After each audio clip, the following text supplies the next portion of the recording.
Wells Fargo Bank and a member FDIC. Come and celebrate 10 years of York Revolution baseball with the Celebrate York Series presented by Memorial Hospital. The series honors significant contributions from York, Pennsylvania's most notable events and favorite citizens with giveaways every Friday night home game. The series continues on Friday, May 13th with a Marquis de Lafayette bobblehead giveaway.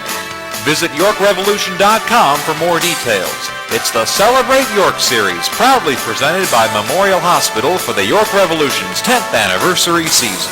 Stony Brook Family Restaurant, located at 3560 East Market Street in York, is open for breakfast, lunch, and dinner from 5 a.m. to 9 p.m. Completely remodeled, Stony Brook is the home of good food and hospitality at reasonable prices. Proudly serving the York area for over 30 years, Stony Brook is family-owned and now also serves beer and wine. For home cooking, homemade soup, steaks, seafood, our famous roasted chicken, or just about anything, visit Stony Brook Family Restaurant, 3560 East Market Street in York. Cross Keys Community Park is set to host the 3rd annual Bark in the Park 5K, helping raise funds to build our new dog park. We are one great event away from funding construction.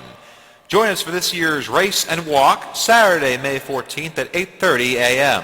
Anybody registered by April 30th gets entered in a raffle for an Omega Juicer valued at over $400.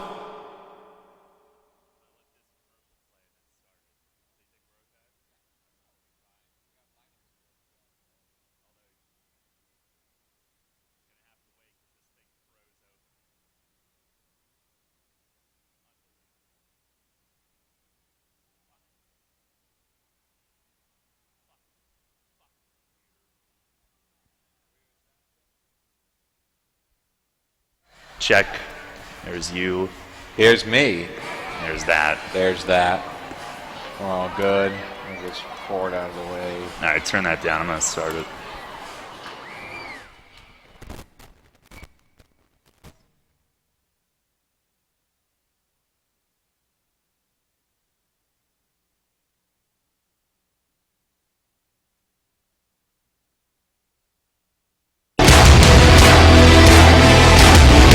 The York Revolution is on Sports Radio 1350 WOYK. Here he swings and hammers it. Watch this one go. It's a game winner. Revs Baseball on WOYK is brought to you by PeoplesBank, WellSpan Sports Medicine, Maple Donuts, Broadway Transmission, Flying Feet, Dasher Investment Services, the law offices of Griffith, Strickler, Lerman, Solomus, and Calkins, York Mitsubishi, Heritage Lawn and Landscape Care, York Dental Sleep Therapy, Mad Dash, Pennsylvania Lottery, Neighborhood Family Markets, PSECU, Kona Ice, Smith, Mayer and Little, Commonwealth Connections Academy, Downtown Inc., and United Way of York County. Swing and a deep drive to right field. Watch this one go. He fires. Game over. Base hit. It's a fair ball. Swing and a miss. He struck him out. He slides. He's in. Revs win it. Now with today's York Revolution pregame show, here's Will DeBoer. From PeoplesBank Park in York, Pennsylvania, it's the York Revolution and the Bridgeport Bluefish in the first game of a day-night doubleheader here in the Atlantic League. Hello, everybody. This is Will DeBoer high above the surface here at the vault. The weather may be gloomy, but hasn't stopped the youngins from coming out in full force. It's our 11 o'clock game, the third of a 4-game set against the Bridgeport Bluefish. Cloud cover is complete. It's low 50s, but we're playing baseball, which means it is, in fact, baseball weather. We'll take a quick recap of the game we saw last night, and if you stuck around for it, you saw an exciting one. Bridgeport scoring the first 4 runs. The Revs responding, starting in the 4th inning. An RBI triple by Michael Rocket, followed by a 2-run homer by Andres Perez, and Telvin Nash going back-to-back with Dre with a solo shot of his own to make it 4-4. Perez hit his second home run of the game to lead off the 5th inning and make it 5-4 for the good guys. Bridgeport eventually tying it in the top of the 8th inning on a sac fly by Rosmel Perez. The Donuts kept going on the scoreboard until the bottom of the 11th inning when Telvin Nash cracked a hanging slider over the arch nemesis for the first walk-off win for the Revs this season. 6-5 your score. Revs winning and improving to 7-6 overall, moving into a tie for first place in the Free Division with Sugar Land. Bridgeport dropping to 5-7, tied for third. in the Liberty Division. Your pitching matchup today on the hill for the York Revolution, and making start number, if I can find him on the sheet, 3 of the season is Jorge Martinez. He's 0-1 with a 3.48 ERA. He'll look for his first win in his third try. The Bluefish will throw the southpaw Jimmy Patterson, who's making his second start and third appearance overall. No record, 3.60 ERA. All right, we're going to go to commercial break, and when we come back on this fine radio program, Darrell Henry goes inside the clubhouse for an abbreviated chat with Mark Mason before Mark kicked him out to take a pregame nap and sip some coffee in droves. So keep it with us here on this morning edition of the WOYK Revs pregame show. Looking for something cool to do this weekend? Come to the coolest place in town and learn to play hockey or figure skate at the York Ice Arena. The York Ice Arena offers a Learn to Skate program for skaters of all ages and abilities, directed by ISA and USFSA qualified instructors. Skating classes range from beginner to freestyle. Hockey classes cover the basics of the game. All classes include free skate rental and 5 free skating passes, so you can try out your new skills. And remember, the coolest place in town is also available for the coolest birthday party in town. Host your birthday bash in group spaces or with a private ice rental. Public skating at the York Ice Arena is available afternoons, evenings, and weekends. Skate for just $7 and rent your skates for just $3. Plus, you can save with discount pass books. Oh, and ask about gift cards and kids' prepaid debit cards. So if you're looking to learn something cool, come to the coolest place in town and learn to skate at the York Ice Arena. For more information and to register, go to yorkskate.com. Get into the ball game with great savings and great weekly specials at your SureSave neighborhood markets. Use your gold card every time you shop, and you automatically receive savings and rewards. And get incredible deals on the new Best Yet brand products at Sobel's Markets, Wetzel's Market, and also at Nell's Market Fresh Foods. Always a hit and always great savings. Need some fun with your food?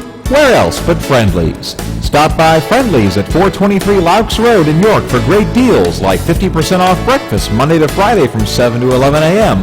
or one of our 5 lunch and dinner meals for $5.55, including the quarter-pound cheeseburger. Stop by after the game with your Revs game ticket and save 15%. Friendly's has got you covered with great deals all day long. Friendly's, life with extra sprinkles. Join me, Steve Zabin, mornings at 6 on Sports Radio 1350 WOYK.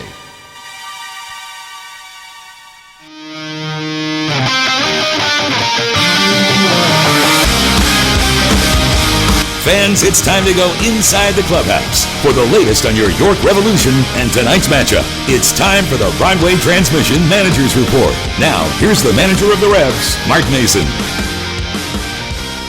All right, Mace, heck of a game last night, and your guys were down 4-0 early, but that deficit disappeared really quickly, and then obviously Talbot Nash ending things in a pretty dramatic way late in the evening. Yeah, those home runs were pretty majestic too. They were those were bombs right there. Well, that's one thing about our ball club. I think we lack a little bit of team speed right now, but we do have a lot of power, and every guy in the lineup can hit home runs. So that does pose a threat. And last night we needed those long balls to win the game. You did send Wilson as a pinch runner at one point, and he did pick up a stolen base. And do you feel like you can at least pick your spots a little bit if the situation's right? I mean, I think so. I'm still trying to figure out, who can really run, and sometimes it's not about just flat out speed, it's getting great jumps on the pitcher. So I think we might have to work a little bit on that, but in counts, running in certain counts too. You'd rather run in a breaking ball count than in a fast ball count if you're trying to steal a base. But we'll keep looking at it. I mean, right now our ratio is not very good, but I think it'll get better. Today you've got Jorge starting the first game, and really it's 2 home starts for him where the weather's been poor, but can he get used to that in a short period of time based on the home opener start? Is there anything in particular that he has to guard against today? Well, I think for him, besides the weather, and I mean, it's cold for everybody and wet, but I think for him it's command and trying to, be more efficient in his pitch count. We know he can throw a lot of pitches, but I'd rather see 80 to 100 pitches, get him through 5 or more innings than 3 to 4 innings. So I think that's something he has to work on. He does have no problem getting ahead of the hitters, but sometimes going for strikeouts leads you to what we talked about yesterday, and 3-2, 2-2, 3-2 in the count. So I'd rather us be efficient, make the hitter swing the bat, and let the defense work. Anyways, thanks a lot. Good luck today. Thank you. Now join the national anthem in progress.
Yes, it does. Our own Doug Epler from the Revs front office singing the national anthem today. And we are back inside the WOYK Revs pregame show. It's abbreviated as the staff taking the field. Just a quick rundown of today's events. This is a scheduled 7-inning game at 11 o'clock. Game 2 of our doubleheader begins at 6:30. That will go the full scheduled 9. Starting lineups, first for Bridgeport, Ruben Sosa Jr. leading off in center field, Luis Nunez at second base, Dan Johnson at DH, Jose Cuevas at first baseman, Wilton Ramirez in right, Josh Vitters at third base, Carlos Sosa in left, Jeffrey Castillo catching, and Luis Hernandez at short. Jimmy Patterson, the southpaw, is pitching once again. And for the York Revolution, Jason Repko in right field, Josh Wilson at short, Andres Perez DHing this morning, Telvin Nash at first. Joel Guzman at third, Brian Pounds at second, Nick Ferdinand bumped up to 7. He's playing left field, Salvador Peniagua catching, and Michael Rocket in center field today, batting ninth. James Simmons has the day off, and Jorge Martinez is finishing his warm-up tosses right now. And as Jorge continues to warm up, we throw it over to the voice of the Revolution, Darrell Henry. All right, thank you very much, Will. Good morning, everyone. Welcome to game number 14 of York Revolution baseball as we try to warm up here today. 55 degrees, damp, raw, cloudy. It feels like there's a mist in the air, and that's because actually there is one as I look out the booth, and unpleasant conditions, but that's what Jorge dealt with here in the home opener on Thursday night. And by the way, hats off to Doug Epler. Good night, or good morning. I don't know that well, for one, I could never hit notes like that. Well, certainly not at 11 in the morning, though. And the guy at Wrigley who does PA is like a renowned anthemist for the Cubs. I know we like to welcome in a lot of talent from around the area, but now we know we have Doug, too. It's impressive. That'll be Ruben Sosa Jr. to lead off for the Bluefish. They're in their road grays, the Revs in their home whites, here for the 7-inning opener as Jorge gets set to toe the rubber. Sosa Jr. hitting at .368, which ranks 4th in the league. He's also 4th in on base. And our Dasher Investment Services first pitch, he shows a bunt, and it's right on in for a called strike. We are underway. 11:04 a.m., our official start. The wind and the 0-1 from Jorge. And a swing and a tapper, shortstop. Wilson gloves, gets rid of it quickly. One away. Josh Wilson knowing who's running. The little scooter, Ruben Sosa Jr. But a quick release on to first for the out. I'll tell you, Darrell, this is very, very traditional-looking baseball. Home whites, road grays, day baseball with a manual scoreboard. I feel like we've been transported back to 1920. Should I start talking like this? See? But then there's LED boards and all of this cool technology, such as our radio station. Here's Luis Nunez, who takes a little bit low for ball one. We could do the game into like a tin cup and a string, and then maybe we'd really transport back. With all those sound effects. It's the 1-0. And a little dribbler, swinging bunt to third. Guzman has to charge. Barehand pickup, and he's able to cock and make the throw to first. And I think Nunez didn't get out of the box very well, maybe slipped. And Guzman, it looked like he was prepared to charge, barehand, whip it. He realized somebody told him he had time to pick up, get set, and make the throw. And Nunez nipped on the swinging bunt for out number 2. Mid-season communication, and we're only in the second week of the year. It's game 14, and this infield is already getting very familiar with each other.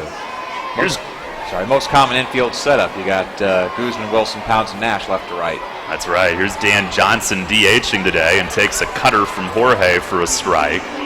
Johnson, the K-man, he's hitting only 149, does have a home run. And the 0-1 from Martinez. A half swing, fooled Johnson. He went around on it. And Martinez has him buried 0-2. Looking for an 11 a.m. helping of breadsticks for brunch. The 0-2, and it misses outside. I think the shrill voices of these kids is getting to Johnson. That swing he took moments ago was rather dreadful. Tough crowd at 11 a.m. Listen to him. Here's the 1-2.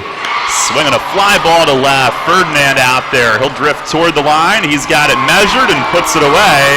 And a good 1-2-3 first inning for Jorge Martinez to start his morning. At the end of a half inning, it's the Bluefish nothing. The Revs coming up. Hey, sports fans, great news. Now you can listen to Sports Radio 1350 anywhere with the new WOYK mobile apps. Stranded in Siberia? No problem. Kidnapped by wolves? It's not as bad as you may think. Wherever you are, WOYK is with you on the brand new mobile apps. York's only local sports station just went mobile and global. Sports Radio 1350 WOYK. First in York, first in sports. The War of the Roses is the grittiest Revolution battle since Bunker Hill, and in 2016, it's bigger than ever. Sponsored by PNC Bank, the 20-game series between York and Lancaster now has unique on-field hats that will be worn exclusively during these contests. Pick up the ticket plan that nets you all 10 home games against the Barnstormers and receive a replica of the York War of the Roses hat. Be on site each and every time the Revs take on their Cross River rivals. Enlist today at 801-HITS or in person at the Apple Chevrolet ticket office. What's up, y'all? This is the Dan Patrick Show. And you're listening to the best. Oh, okay. Mattingly and the Dodgers realized it wasn't working out. Nobody wants to say somebody was fired. Nobody wants to say somebody was resigned. Now, I know it's semantics here. Mattingly's gone and the Dodgers move on. I do think it's best for both because I think with new management, they want their guy. They want a sabermetrics and analytics guy. Mattingly was not that guy. Dan Patrick. Don't be a hater. Mornings at 9 on Sports Radio 1350 WOYK. Your teams all the time. York's only place for local sports. Sports Radio 1350 WOYK.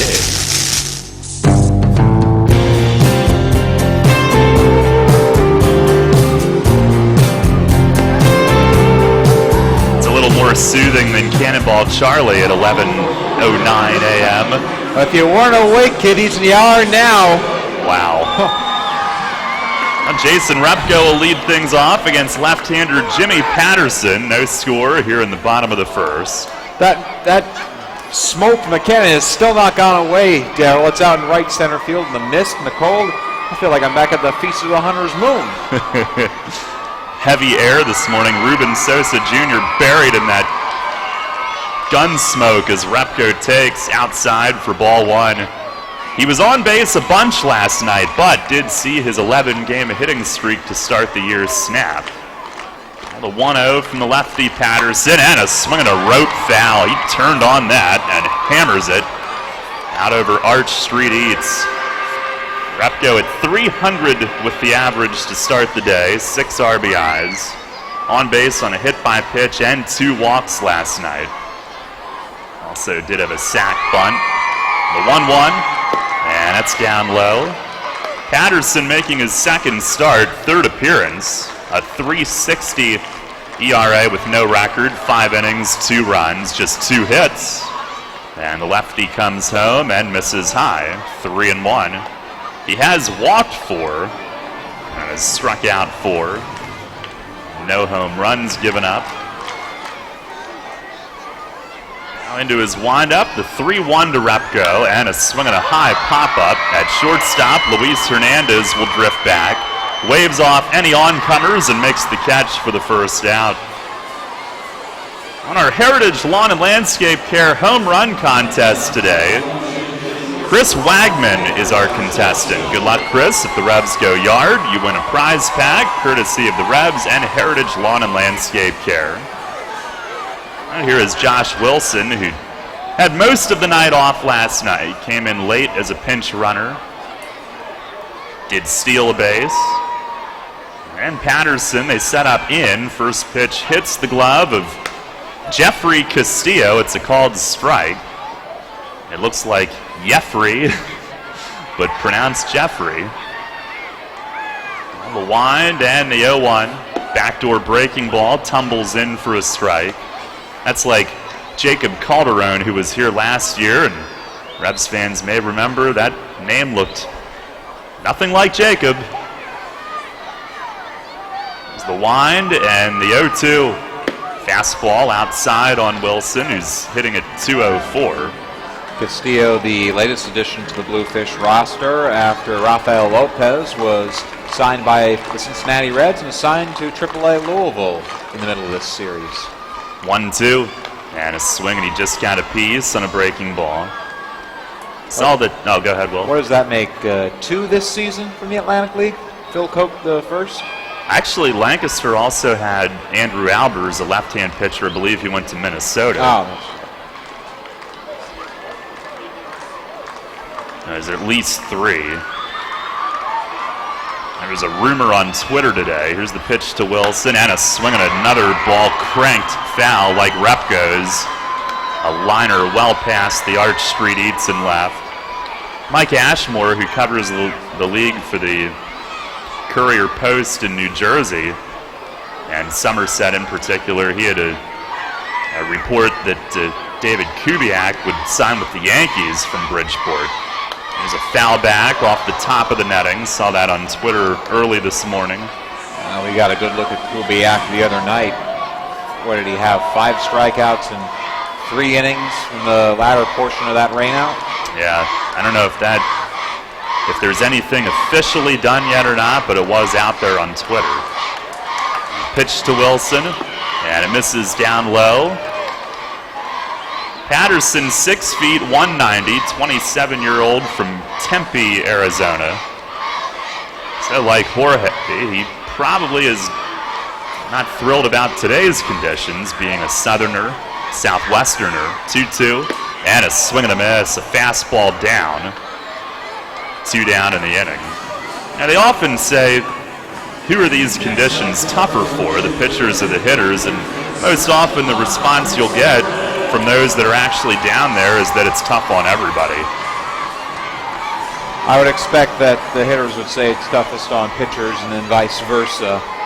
On one hand, you gotta throw this really hard spherical object. On the other hand, you gotta swing a wooden bat. I'm still back in college. A wooden bat. It's Andres Perez who takes low. Perez DHing, belted his first 2 home runs of the year last night, both over the arch nemesis. He's now within 5 of Noack for the franchise record. Dre at 54. And he takes low here for ball 2. Amazingly, second in Revs history in home runs, but only his second career multi-home run game with York, his first since September 2012, his first year here. There's the wind and the 2-0. And that's down and away. And it was on that date in 2012 where he hit 2, including a walk-off on a Sunday afternoon against Long Island. Last night, Telvin Nash becoming the 4th in Revs history to hit 2, including a walk-off, joining Dre and a few others. It's a called strike on the outer edge. It's 3-1. Nash awaiting on deck. The two of them last night, Perez and Nash, became the 5th duo in club history to slug 2 homers apiece in the same game. 3-1, and that just missed outside. Perez will take his base. Ball 4. First base runner of the morning. And here comes Nash. He was doused with water last night, and then the rain came.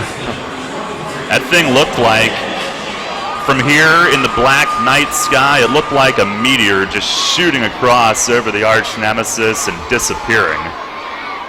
That was some shot. Just a majestic line drive that disappeared into the York night. High enough to rip the clouds open. First pitch is swung on and popped back foul. And the visuals from last night, Darryl. Telvin rounding the bases, the water coming down, everybody celebrating on top of the plate. Meanwhile, out in right field, the grounds crew and the staff are trying to roll the tarp out and frantically get it on the field. Nick Ferdinand's still under there. It's the 0-1, and that's outside.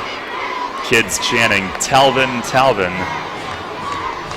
Now it's now got 5 home runs on the year, 4 in 6 games to open the home schedule, and now 11 in his last 17 games here. It's incredible.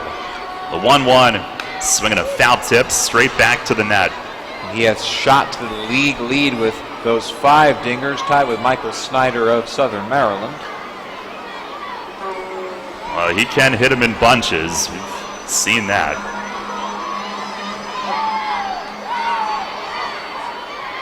No score here in the bottom of the first. Perez the lead from first base. And Patterson the lefty, the 1-2. Breaking ball, swing and a miss, a slow curve.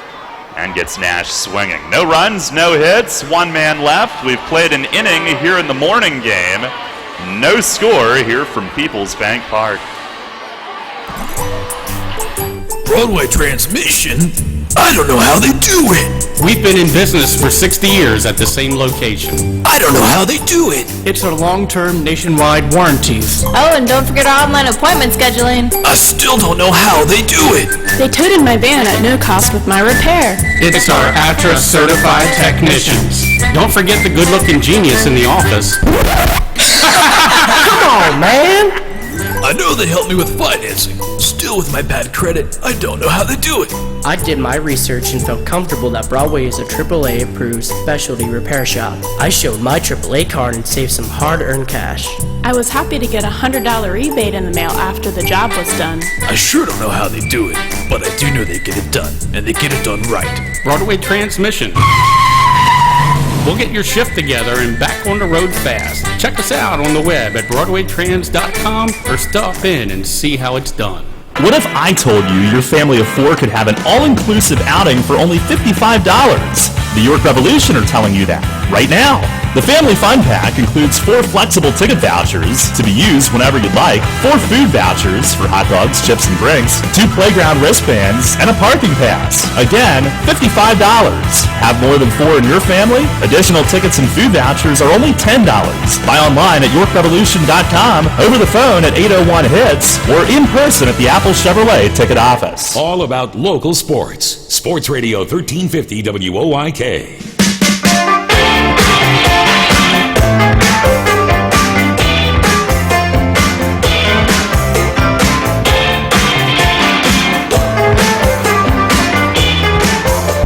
Head of the second inning, no score.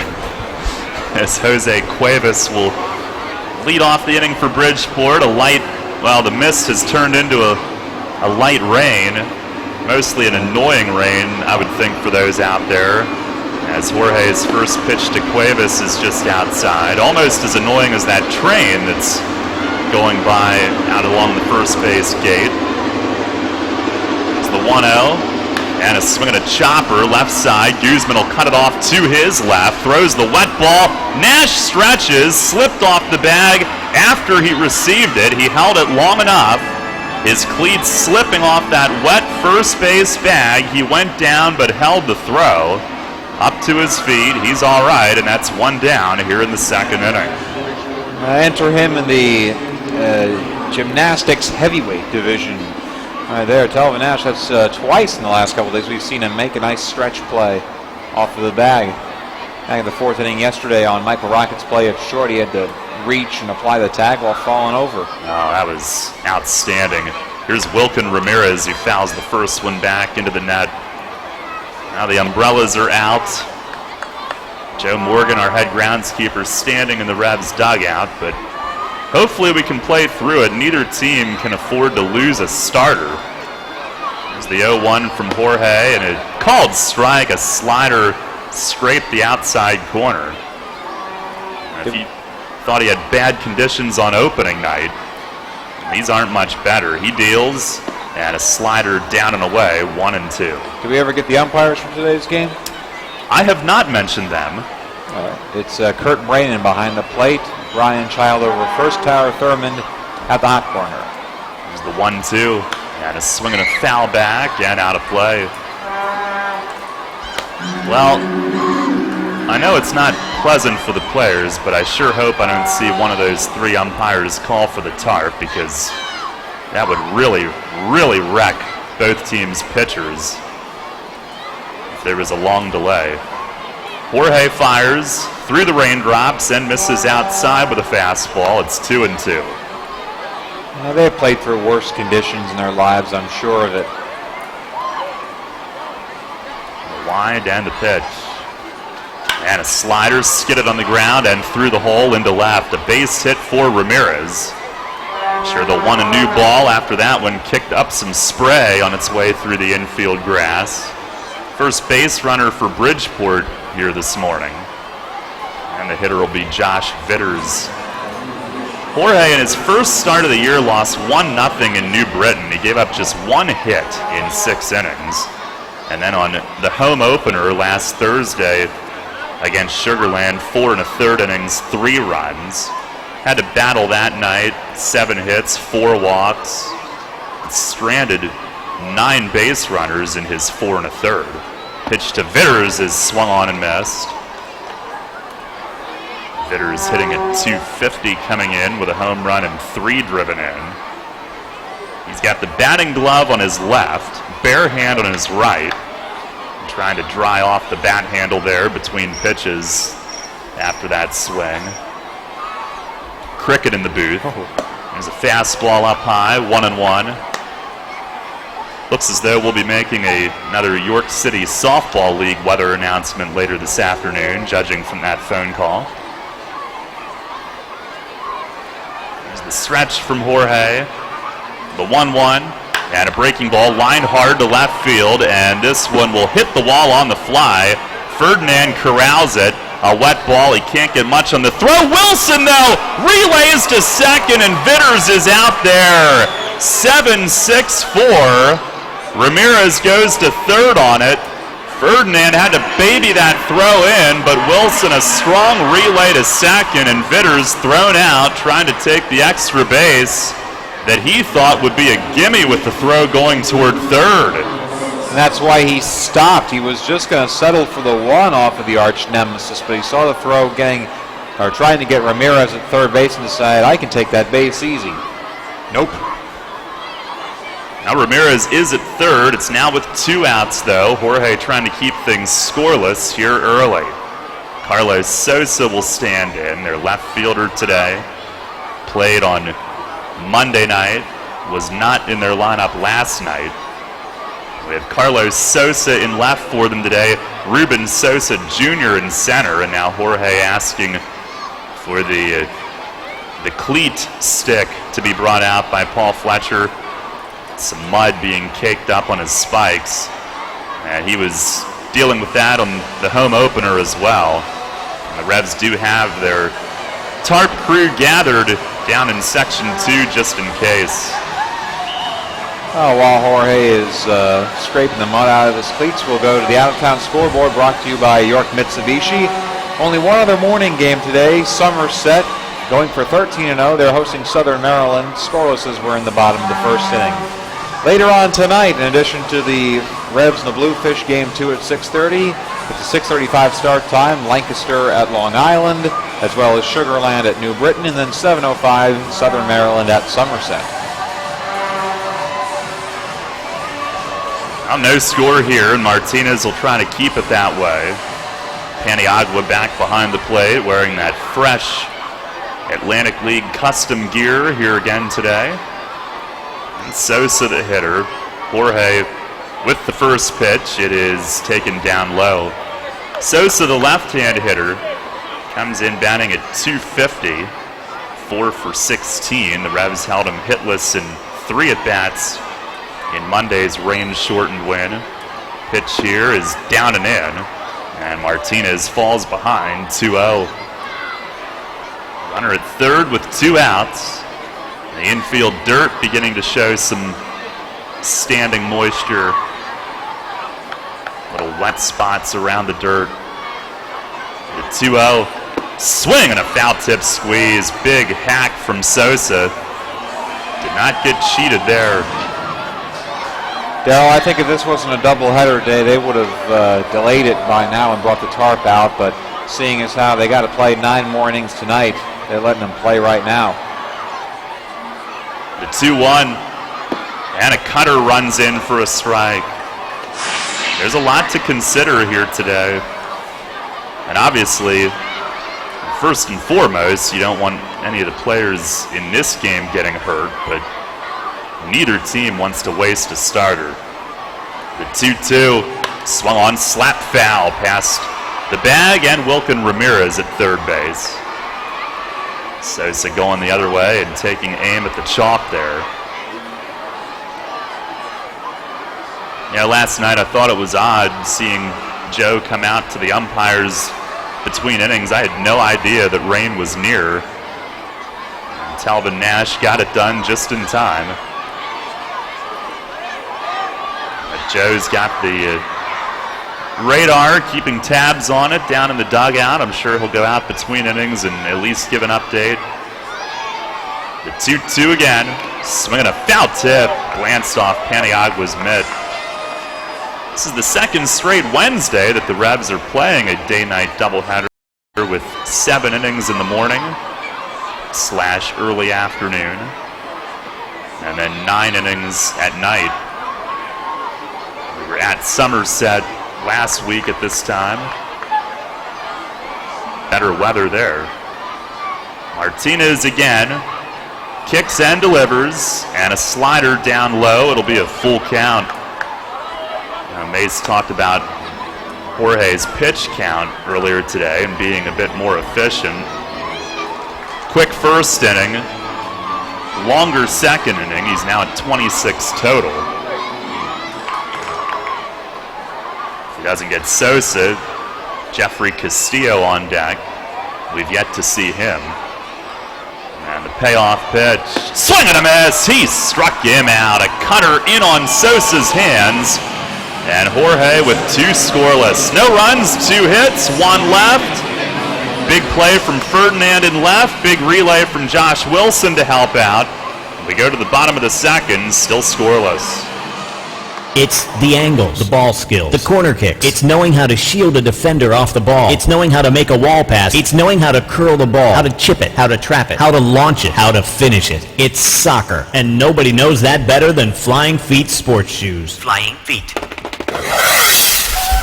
Suit up for soccer at Flying Feet, where players new to the game find everything they need, and collegiate-level players find all that and more. Soccer shoes for men, women, and children from the names that know the game. Adidas, Diadora, Lotto, and Nike. Players choose Flying Feet to get the right shoe at the right price. Plus a huge selection of soccer socks, soccer shorts, shin guards, and sports bags. Even referees get the nod at Flying Feet, where refs come for all their gear. Individual players.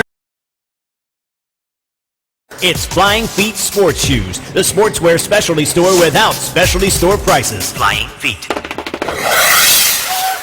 1511 Mount Rose Avenue, just off exit 18 of I-83, next to Battery Warehouse. Hi, this is Tom Dasher, President of Tom Dasher Investment Services. I specialize in retirement planning and strategies to meet individual personal goals. Whether you are looking for wealth accumulation or to maximize your retirement income. Oh, heck, this is sounding just like another commercial. Hey, listen, it's this simple. We use risk-free investment vehicles, whether you are looking to still build wealth accumulation or you want retirement income or a combination of both. It is all about getting your money parked in the place that will benefit you the most. If you want to do that, call me. My office number is 246-3879, or my mobile is 487-2096, or contact me at my new website at tomdasher.com. For local sports on your smartphone, search WOIK at the App Store.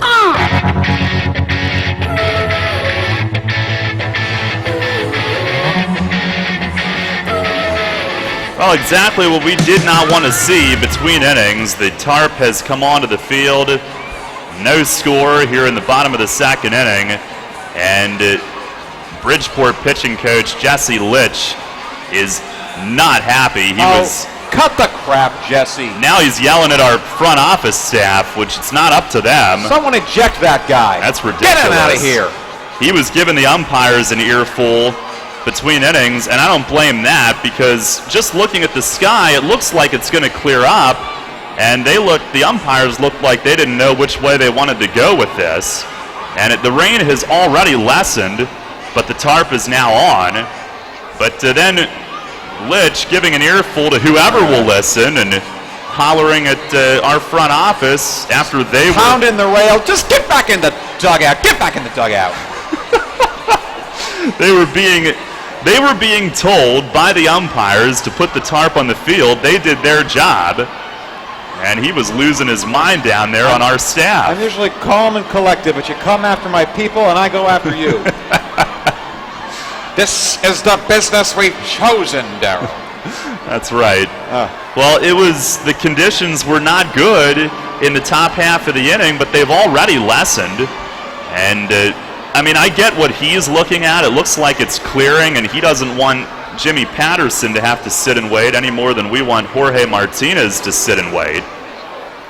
But our staff didn't make the decision to put the tarp on. They didn't want to do that any more than we wanted to see it. But we have a rain delay again here in the middle of the second inning. And obviously weather has been a big issue throughout this homestand, and right now you just hope that it doesn't last so long that either team loses their starter. And for Bridgeport, it actually is a worse situation because it's already been maybe 15 minutes since Jimmy Patterson's been on the mound. Jorge just sat down, so he was just out there, but he'll still have to wait longer once the Revs bat and go through their half innings, so that kind of washes out. But that's the big concern with a 9-inning game tonight, is the possibility of having to wait for any extended period of time and losing your starter in the second inning in Game 1 today. I don't really have anything to add, Darryl. That hits the nail on the head. And I'm just a little stunned at what we saw down by that third base dugout. Seriously, and he's still going out. He's talking to whoever he can talk to. Someone get him up. Like beanbag man, something to yell at. I don't know. What do people yell at when they need to yell at something and no one's around? It wasn't their choice, and I would think he would know that by now, but well, anyway, we are in a rain delay, and I don't know how long it'll be. Hopefully not long. It does look like skies are a little brighter behind us. But no score here in the bottom of the second, and since we do have our buddy Dan Patrick in the middle of his show, we'll break now and rejoin the Dan Patrick show during this rain delay. We'll be back as soon as we're set to resume. Make sure you check our Twitter feed for updates as well. If there's any update aside from actually resuming the game, at WOYK 1350 is your place. And in the meantime, we'll send it back to the Dan Patrick show here on Sports Radio 1350. No score, a rain delay in the middle of the second inning here in Game 1 of today's doubleheader between the Revs and the Bluefish.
All right, here we go.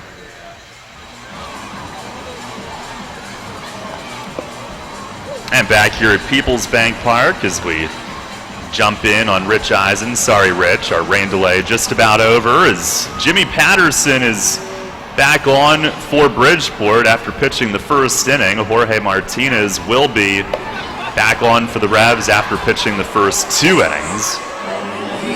Jeffrey Castillo, the catcher's throw, sails into center field after that long delay, but Joel Guzman will lead things off. No score here in the bottom of the second inning of this 7-inning game 1 of the doubleheader, which has just gotten quite a bit longer. The rain delay almost an hour. We'll see if we get an official time from Scott Geis, who's our scorer here for the morning game today. And Patterson, who had a pair of strikeouts and a walk in the first inning, did not allow a hit. He threw 22 pitches.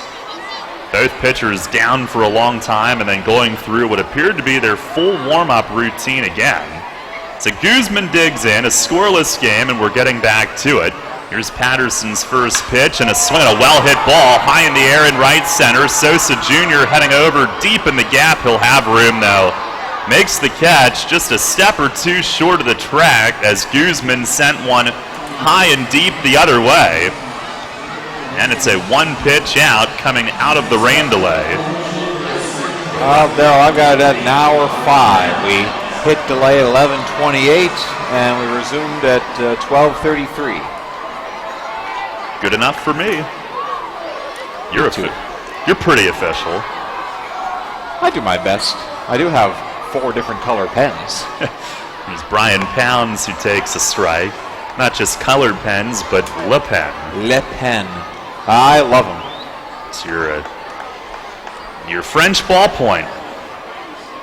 There's the wind and the 0-1 to Pounds, and a swing and a foul tip squeeze. How do you know what I like after hours? I've seen you right. One of the things that they needed to do, the rain stopped a while ago, but they had to put a bunch of new dirt on the infield. Pitch to Pounds is outside. They had to spread some of the diamond dry all throughout. There were some standing puddles. Not particularly safe for anybody. And maybe the biggest reason why we stopped play. It wasn't raining that hard necessarily, but it certainly was an annoyance. And it ended maybe a half an hour after it started as Patterson misses down low. It had tapered off, ball skipping away. It had slowed and then eventually, of course, stopped completely, but field work needed done. I guess that's more the reason than anything, Daryl. I didn't really think of that much when we went into delay. I just saw the rain coming down and think, oh, it's not that bad, but there was a puddle really forming there in front of Guzman at third. And Pounds a foul back into the net. Clearly the most agitated of anybody was Jesse Litch, who was hollering at the umpires first, and then the Revs front office tarp staff. He didn't want to see his pitcher wait an hour as much as the Revs wanted theirs to. There's a breaking ball down in the dirt, and Pounds works a full count. It's a general rule I adhere to in life, Daryl. Don't tick off the people who bring you your food. You know, in this case, the food being the baseball diamond and, you know, anything else you might need. There's a high fly ball out to right. Wilkin Ramirez lining it up, coming in, and toward the line, he almost took a step too far. But hits the brakes, reaches back, and makes the two-hand grab for the second out. I mean, really, what good does that do?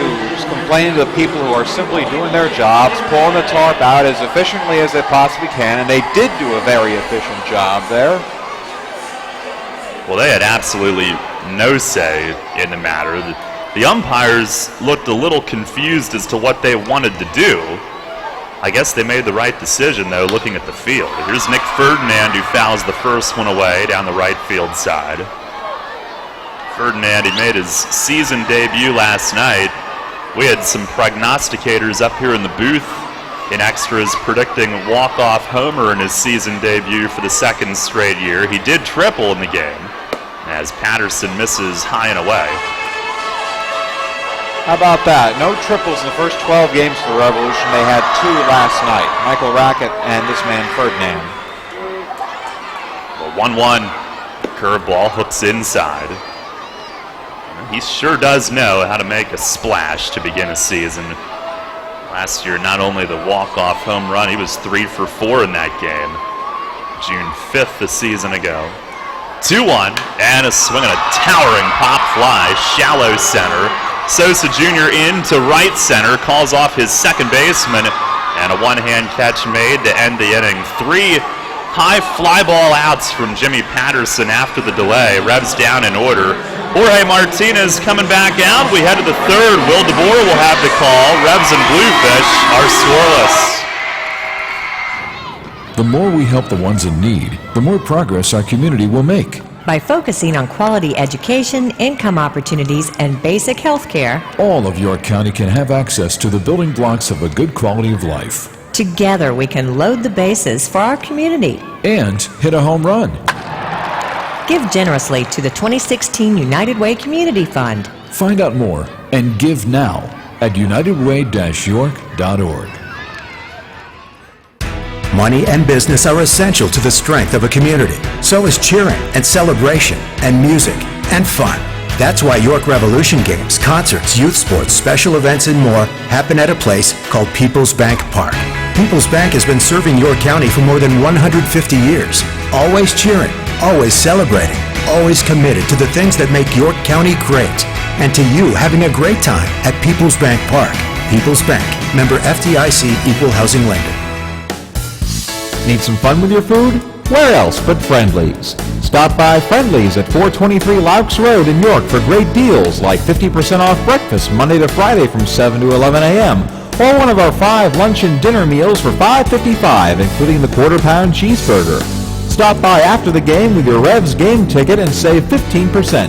Friendly's has got you covered with great deals all day long. Friendly's, life with extra sprinkles. Your teams all the time. York's only place for local sports. Sports Radio 1350 WOYK.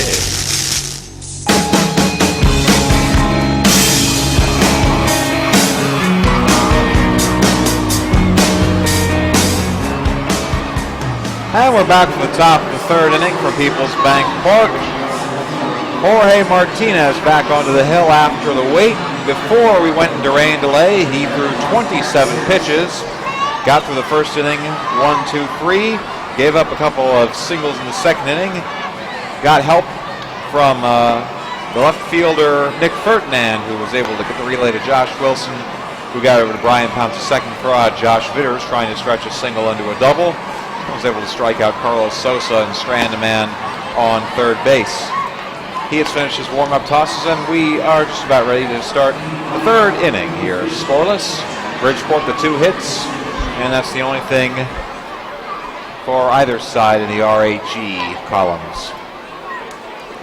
Bottom of the order, due up, Jeffrey Castillo, Luis Hernandez, and Ruben Sosa Jr. First, Jeffrey Castillo, a relatively new addition to this Bridgeport Bluefish side. Martinez into the windup. Here comes the first pitch, and it's bounced foul and out of the reach of the first base coach for Bridgeport. 0-1 the count. He's wearing the number 8, Rafael Lopez's old number with the Bluefish, and basically they just ripped the jersey off, and it was still warm when Jeffrey put it on. 0-1, fastball, outside corner, called strike 2. Nice of Lopez to make such a donation of a prized item. His jersey. Shirt right off his back. There you go. Martinez rocks and rolls. Slider low and outside, ball 1.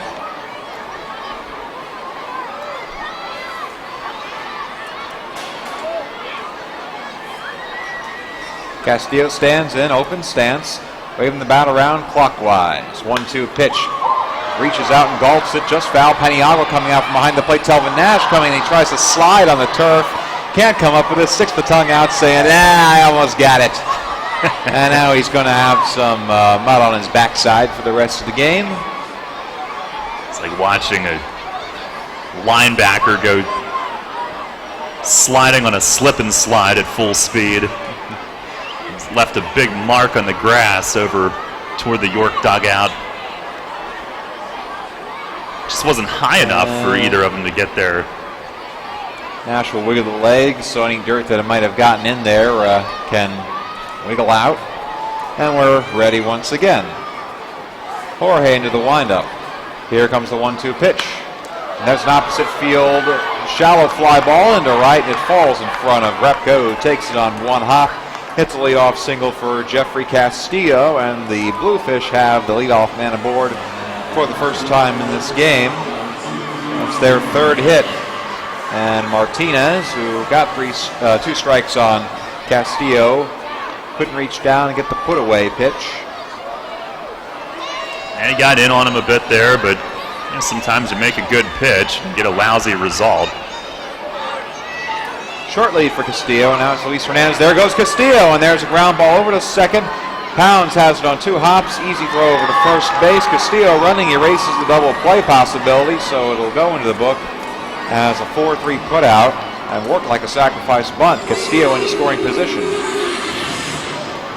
They've got some little guys like that that can run and handle the bat, and they put him in motion there. Hernandez does his job, put it in play, keep it on the ground. Best case, you find a hole. Worst case, your lead runner moves up, and that's what he did. Speaking of little pests, here is Ruben Sosa Jr. Bounced that short his first time up, and he watches a slider outside, ball 1. Now, Sosa was dancing all over the place for the Bluefish yesterday. A couple of stolen bases, a run, an RBI. Before he was finally retired, he was picked off by Mike DeMark in the 9th. 1-0, fastball, right down George Street, strike 1.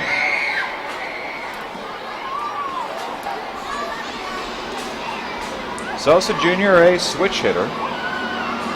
Wears number 4 on his back. He is set, open stance. And another opposite field ground ball over to third. And Wilson goes to third base, and Guzman gently applies the tag because Castillo gives up the ghost. And he will not stop, and he'll just walk casually back to the third base dugout. 6-5 fielder's choice. Sosa goes to first base. And Martinez is almost out of the inning with no score in the top of the third. Castillo made that way too easy on Wilson and the Revs. That was an easy out at third base. He didn't even try to slide. And there's a soft toss over to first base. Ruben Sosa Jr. has made no secret of his speed. 5 stolen bases so far this season. And the first pitch to Luis Nunez misses high and out for ball 1. Chance of let's go Revs, let's go. It's always weird to hear that chant with a monosyllabic team nickname. It works much better with 2. There's a pickoff attempt, and Sosa dives back in safely. That's the right word, isn't it? Well, I knew what you meant. The children add a much different pitch to it, though.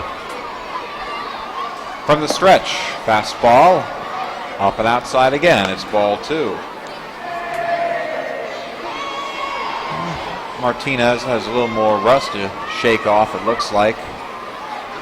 Jimmy Patterson, nice and smooth through his first inning after the delay. Here's the 2-0 pitch, and hard ground ball over to third. Guzman takes on 2 hops, rifles over to second base, in time, side retired. So a leadoff single goes nowhere. Jorge Martinez getting through it for the Bluefish. No runs on 1 hit, no errors. 1 left on. Middle of the third, we're scoreless from PeoplesBank Park. This is Revs Radio, WOYK. An invasive pest that's already killed millions of ash trees is bearing down on our communities. The emerald ash borer EAB means certain death for every ash tree it infects. The good news is that you can protect your property's ash trees with help from Heritage Lawn and Landscape Care. Our EAB prevention methods are effective, environmentally safe, and less costly than removing your dead tree which is the only alternative to prevention. Learn more at heritagelawnandlandscape.com.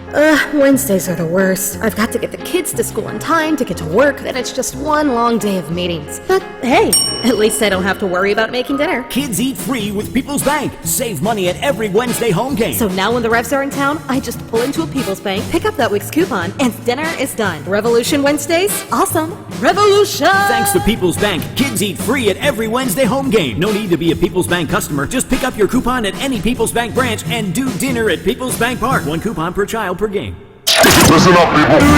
This is the Rich Eisen Show. He's a professional. And I did tweet out on 4th and 19, go blue. Irvin took a picture of me in the NFL Game Day morning meeting room celebrating, and I stupidly looked at his phone and did it. And he tweets it out what Rich Eisen was like when he thought You Miss Football won. I can't show you what it was like when they did not win. Do friends do that to friends? No. The Rich Eisen Show. Weekdays at noon on Sports Radio 1350 WOYK. York Sports on your mobile device or online at WOYK1350.com.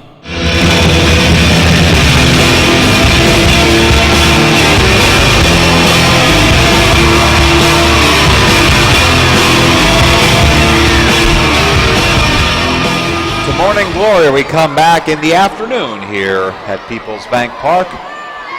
Revs and Bluefish still scoreless. Peniagua, Rocket, and Repco due up in the third inning against the lefty Patterson. And Jimmy's first pitch is a fastball on the outside black for strike one. Peniagua, a late game defensive replacement at catcher in the 11th last night after Jack Wilson pinch ran for Keith Castillo. 0-1. Fastball coming in on him. And it's 1 ball and 1 strike. It's an all right-handed lineup once again for the Revolution against the left-hander Patterson. And the 1-1 is golfed into deep left field, going back on it is Sosa, back of the track, and the wall! Turn and watch it go! It hits off the top deck that protects the carousel in the playground area, and those kiddies have got no toy to play with right now. Salvador Peniagua with his first home run of the season, and it's 1-0 York.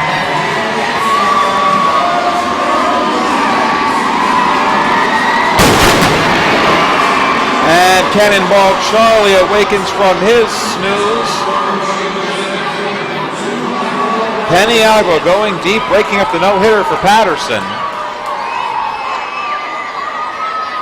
And the Revs continue to smack the ball to left field. Michael Rocket up next, and his first pitch is taken above the letters for ball 1. Well, the concern playing in this ballpark, if you become too acclimated to it, you start to get pull happy and don't use all parts of the field. As Rocket watches one at about his neck, 2-0. Rocket didn't have that problem. He laced a triple into the corner and right back in the third inning yesterday. But all the Revs' home runs have come to left field. 2-0, left outside. It's 3 balls and no strikes. Although with an all right-handed lineup, sans Castillo, the switch hitter, you'd expect them to hit all their home runs to left, and they've certainly hit a lot of them in this homestand. Rocket taking all the way on 3-0, and it's high and outside, a 4-pitch walk, and the Revs keep the business going here in the bottom of the third inning. Already up 1-0 on the Salvador Peniagua solo home run.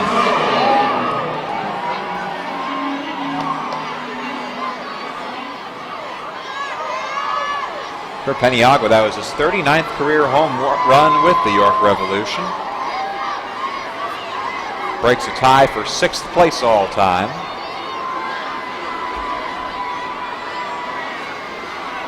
And now Jason Repko on a hit-and-run attempt. Lines one straight back into the first base bleachers. It bounces and is taken on one hand by Paul Fletcher, the pitching coach.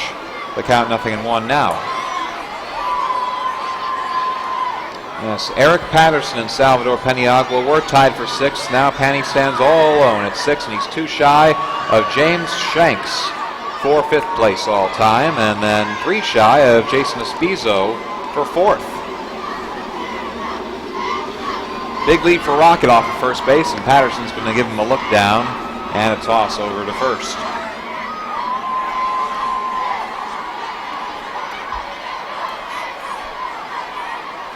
Rocket, 16 stolen bases in the Atlantic League coming into this season. 33 for his career. Big lead for him right now. Patterson gives him a peek. Stops the stretch and the 0-1. It's a pitch out. And Rocket goes back. No throw attempted there by Castillo. Well, Jason Repko saw his 11-game hitting streak come to an end last night. The on-base streak continues, however, as he was 0 for 2, but reached 3 times. A walk, an intentional walk, and a hit batsman. And he slaps this one high up in the air, drifting foul. Cuevas, it chases him back into the field of play, and he does catch it. It is a fair ball. And Jose Cuevas stumbling all over the place like he had just had a few too many drinks of his near namesake. I don't know how he caught that. He caught it like shoestring high, reaching back, and I was worried maybe he would run into Rocket or trip over the base. Had to go into foul territory and come back. He caught it really, really low, reaching across. Now here's Josh Wilson with 1 down and a man on. Another toss back over to first base. 1-0 Revolution in the bottom of the third. Salvador Paniagua going deep to break the ice.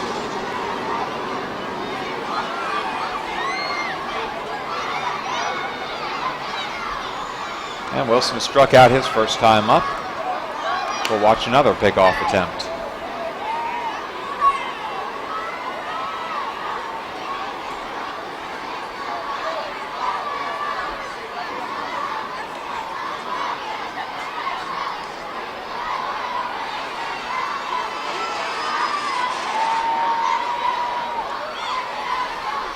Jimmy is set, shading to the first base side of the rubber, and there's a wave and a whiff and a fastball for strike 1.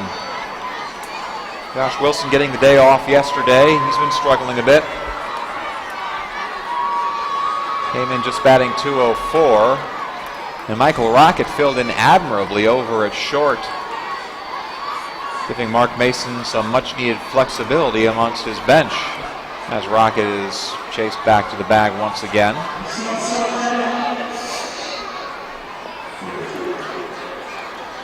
And Rocket adjusts the pant legs, and he'll prepare to do it again. He's gotten inside Patterson's head. That's at least 3 or 4 pickoff attempts now. Wilson standing straight up. Looks like a toothpick from here. 0-1 left outside on the slider. 1 ball and 1 strike. Young fans starting to get into it right now. A home run from Paniagua woke him up.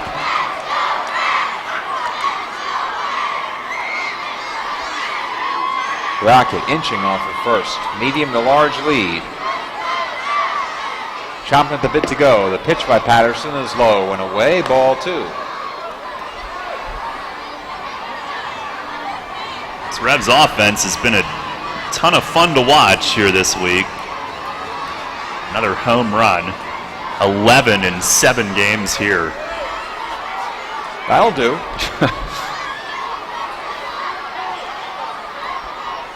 Calvin Nash-esque. Time is called here. Not quite sure why. A train passed by again over the Arch Street East section of the ballpark. Maybe that was Patterson saying, let's just let the train go by. 2-1 pitch. Wilson gulps one deep into left center field. Going back on his sofa to the track on the wall. Turn it, watch it go. No, it's not. It's still in the field of play. And in to score is Michael Rocket. It's an RBI double now for Josh Wilson as that ball got lost around the white rose sign in left center field. It fell in the field of play. So no round tripper, but Josh Wilson got halfway around. It's an RBI double, and it's 2-0 York. Yeah, I thought it was going to go 2, and it's probably, it's going to take a lot to get it out today on a cold day with the air the way that it is, and from our vantage point, it gets lost in that white advertisement. It looks like it's gone, and it kind of stuck there against the wall. You couldn't see it right away from here, but Wilson, he's starting to come around at the plate, and Rocket read it well and scoring all the way from first on it. Second time in this series we've lost track of a potential home run ball. Here's Andres Perez. And he slaps one foul towards the third base dugout. And so with that home run by Salvador Peniagua earlier today, that Heritage Lawn Landscape Care contest is good to go again. Chris Wassman, congratulations, you win a prize pack from Heritage Lawn and Landscape Care, and you can certainly use that today. Low 50s. We've had rain already today. It looks like it's going to hold off. Gauge the rain. Every kid could use one. Absolutely. No better joy than seeing a kid get a rain gauge and their eyes just light up. 0-1, low and in for ball one. Dre walked his first time up. He was the first base runner of the contest. He became the Revolution's first multi-homer hitter this season with blasts over the big wall in the third and the fifth yesterday. His teammate Telvin Nash joined him a few innings later. There's a sharp ground ball, but foul down the third base line. Immediate sign of foul from Tyler Thurmond over at third base. Now the count goes to 1-2. Revs up 2-0. Leadoff homer by Salvador Peniagua. A walk to Michael Rocket and a double off the wall by Josh Wilson, resulting in the 2 runs. Perez trying to extend this rally. He's got Wilson on second with 1 out, and Wilson dancing all over the place. Ooh. Patterson throws it into center field, and Wilson does not get up in time to get over to third base. That ball sort of died out in the outfield grass. And there was a fake tag applied there by Luis Nunez over at second. I think he had Wilson fooled. Yeah, I hope the throw didn't hit Wilson in his hand. He looks like he's fine, but it tailed on Patterson right toward Wilson on the dive back. I thought he was going to get beamed with it. He was really dancing. He was trying to get in Patterson's head or get as much as he could, and then Nunez snuck over. Almost caught him by surprise. Patterson asks for a fresh baseball, and now he's ready. Wilson, a leadoff of second. The stretch in the 1-2. Swung on and foul tipped into the mid of Castillo for strike 3. Perez goes helicopter on a breaking ball, and he'll walk back to the dugout with nothing to show for it but a big old K.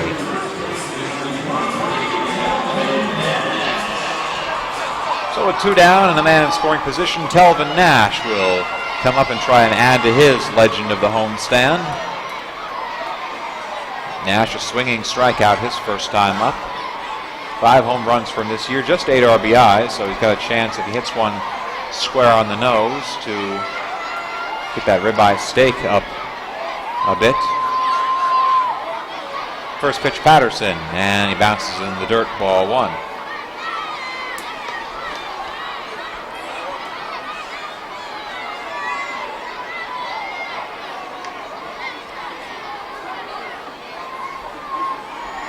Telvin, the big bopper, ever since he's gotten to York, he's been a big bopper everywhere he's been. The Astro organization for a long time, and now here with the Revolution. 1-0. Fastball, missed upstairs, and it's 2 balls and no strikes.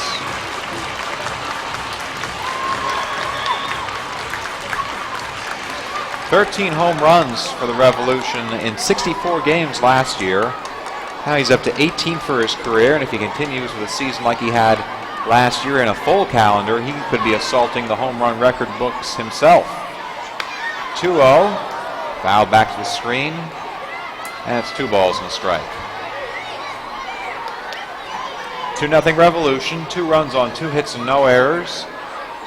The Bluefish, no runs, 3 hits, and no errors.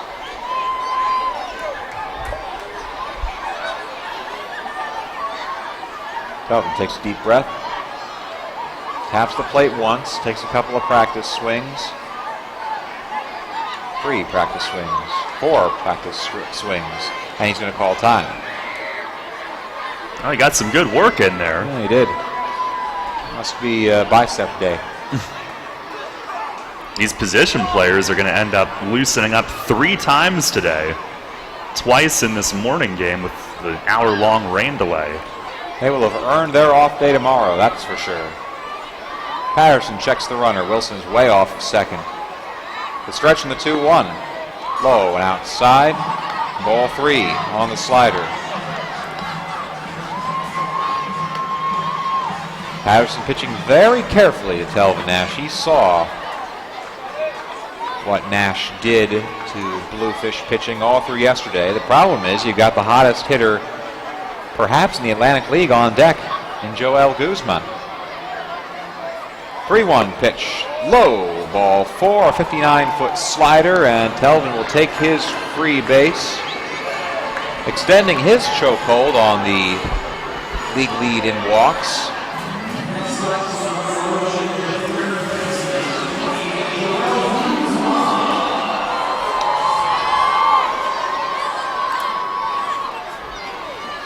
Now here comes Joel Guzman, a fly out to center his first time up. That got us back from our rain delay.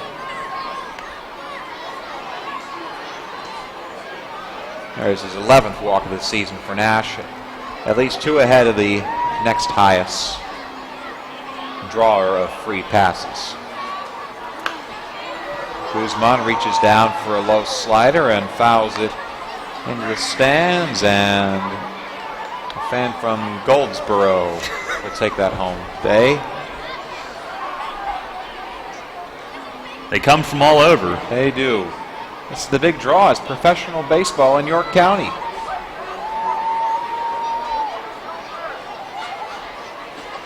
Patterson gets his sign from Castillo. He sets, looks back, takes a nod.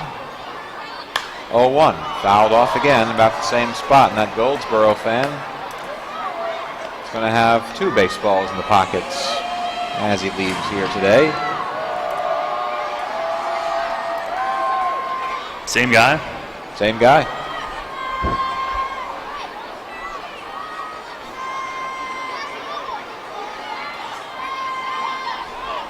I'm hearing chants of breadsticks from some confused kids in the crowd. 0-2 pitch. And there's a fly ball, but playable into left field. Sosa coming on about a dozen steps, makes a 2-handed catch. Nice fundamentals. Side retired. But the Revs on the board. Salvador Peniagua unleashes the cannon, and Josh Wilson doubles home a run as well. For the Revs, 2 runs on 2 hits, no errors, 1 left on. End of the third, your score, York 2, Bridgeport nothing on Revs Radio WOYK.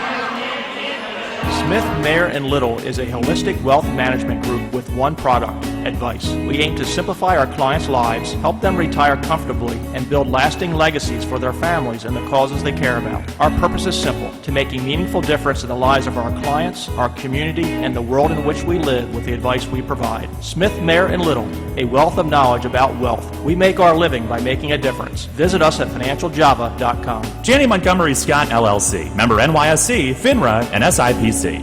What's more fun and exciting than playing Pennsylvania Millions with top prizes of $1 million? Winning on the spot. Woohoo! I won!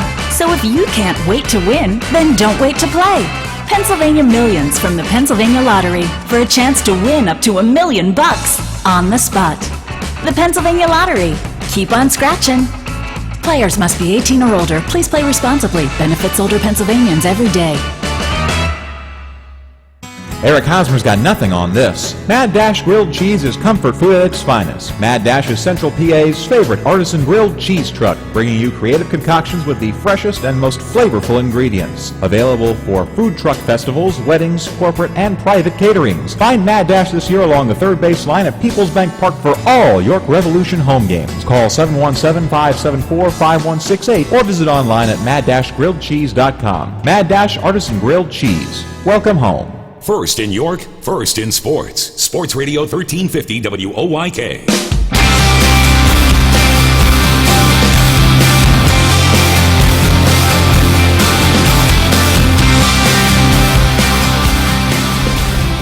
And as we come back to the top of the 4th inning, Revs leading 2-0. Some defensive changes for the Revolution. Michael Rockets come in to play second base, and James Simmons is into the game in center. It appears that Brian Pounds' afternoon is done. Not quite sure why. Dan Johnson takes a pitch low and in from Jorge Martinez to bring us into the fourth. Now Jorge into the windup. Here comes the 1-0. Low again. It's ball 2. Yeah, I didn't see anything with Pounds. Hopefully nothing wrong. So Simmons, who thought he was going to have a nice leisurely morning, is pressed into service in the fourth. There's ground ball, chopping foul down the first base line. It's 2-1. And so Simmons will bat sixth in the order for Brian Pounds.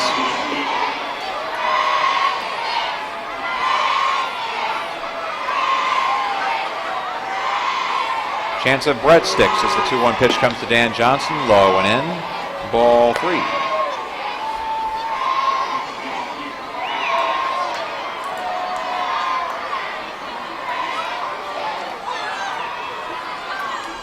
Bat boy comes out, flips one over to the Bluefish bullpen, and blocking the way for some 6-year-old to get the ball, but he finally gives it up.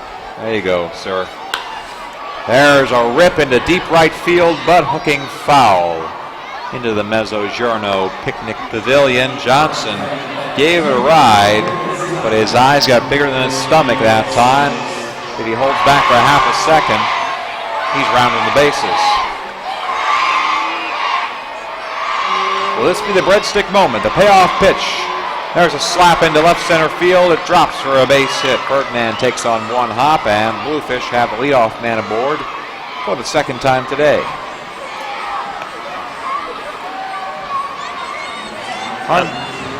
See Chong on the top step like normal. He doesn't seem to be working on Pounds or anybody for that matter. He's hanging out with the guys on the railing of the dugout, so hopefully no real issue that brought Pounds out of the game. Hey, this is just Mace saying, oh, let's get Simmons some abbreviated work in today. Wave and a whiff at a slider. Real yo-yo pitch from Martinez at 79 miles an hour for strike 1. Revolution leading 2-0 in the top of the fourth.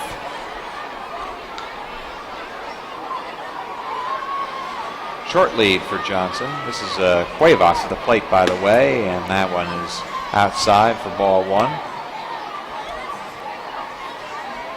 Joseph Kazaya warming up the pen, by the way, for Bridgeport. We saw him some yesterday.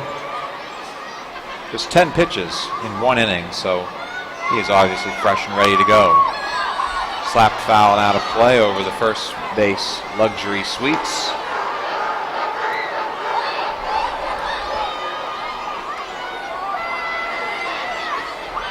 And Cuevas, who grounded out to third base his first time up, had quite the adventure over at first in the last half inning.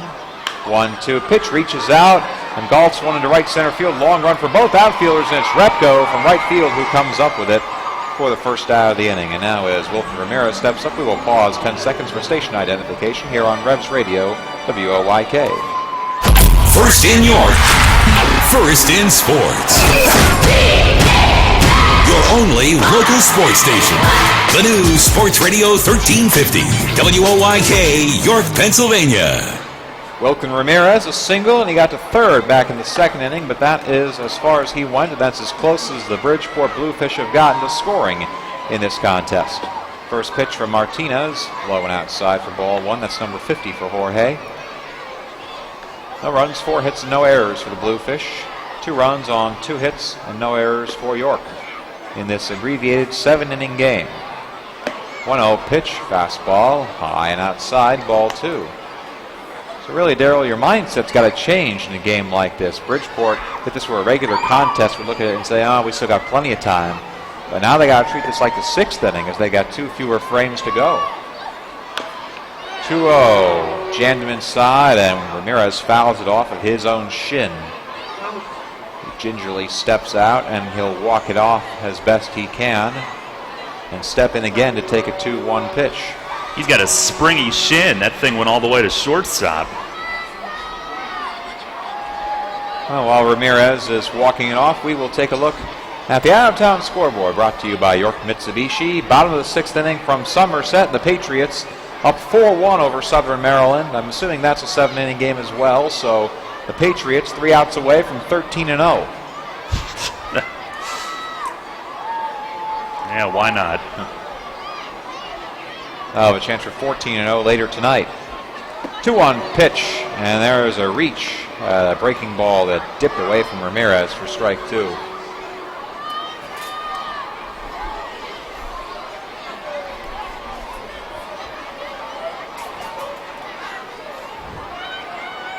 Martinez with the rock and the roll. In there, strike 3 called. Got him with a fastball on the outside corner. Paniagua setting up outside. Martinez nails it with pinpoint accuracy, and Ramirez knew it. 2 down to the man on first, and it's Josh Vitter's turn. Vitters singled in the top of the 6th inning and was thrown out trying to stretch it into a double, or rather trying to take the extra base as he saw Ramirez go first to third. First pitch, fastball, outside black, strike 1. But Vitters, that little hesitation as he saw the throw going over to third base, cost him, and he was retired on the 7-6-4 put out. Lazy pop up, right side of the infield. Nash comes in for it, makes the catch, side retired. Martinez works around the leadoff base runner once again for the Bluefish. No runs on 1 hit, no errors, 1 left on base. Middle of the 4th, your score, York 2, Bridgeport nothing on Revs Radio, WOYK. Come and celebrate 10 years of York Revolution baseball with the Celebrate York Series presented by Memorial Hospital. The series honors significant contributions from York, Pennsylvania's most notable events and favorite citizens with giveaways every Friday night home game. The series continues on Friday, May 13th with a Marquis de Lafayette bobblehead giveaway. Visit YorkRevolution.com for more details. It's the Celebrate York Series, proudly presented by Memorial Hospital for the York Revolution's 10th anniversary season. Come on! Colin Cowherd. What? Is an actor bad if he has a bad movie? Remember the movie Tom Hanks had with Julia Roberts about 4 years ago? Was he suddenly a bad actor? Nah, he got a shaky script. But I just watched Bridge of Spies this weekend with Tom Hanks. Tom Hanks is back. Why? Because he had Steven Spielberg directing. Right now, Andrew Luck doesn't have a very good script to work with. This is The Herd with Colin Cowherd. Weekdays at 3 on Sports Radio 1350 WOYK. Individual game tickets are now on sale for the 2016 York Revolution season. Be there as the Revs celebrate their 10th anniversary season with the biggest promotional schedule in team history. 20 giveaways, including 8 bobbleheads, inside the park fireworks shows every Saturday, and a host of incredible entertainment acts like Cowboy Monkey Rodeo, Superstars, the Philly Fanatic, and an appearance by former NASCAR driver Ernie Irvan. Buy online at YorkRevolution.com, over the phone at 801-HITS, or in person at the Apple Chevrolet ticket office. Your county, your teams. Sports Radio 1350 WOYK. First in York, first in sports. Don't touch your dial. This is not a test.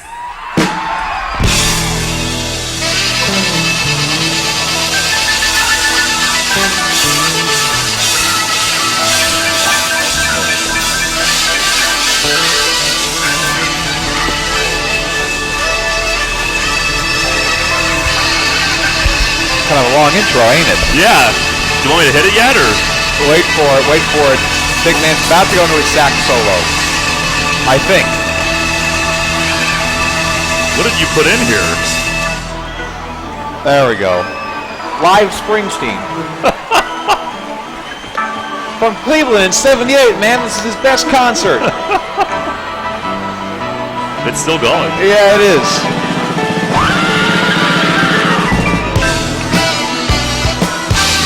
Okay, now we can go. Okay. Extended intro here into the bottom of the 4th inning. Wow. Well, the board, Darrell Henry, the boss, and the big man, and Phantom Dan. It's amazing how we've been able to fit all of them into the box here with us. But we are back to the bottom of the 4th. Revs up 2-0.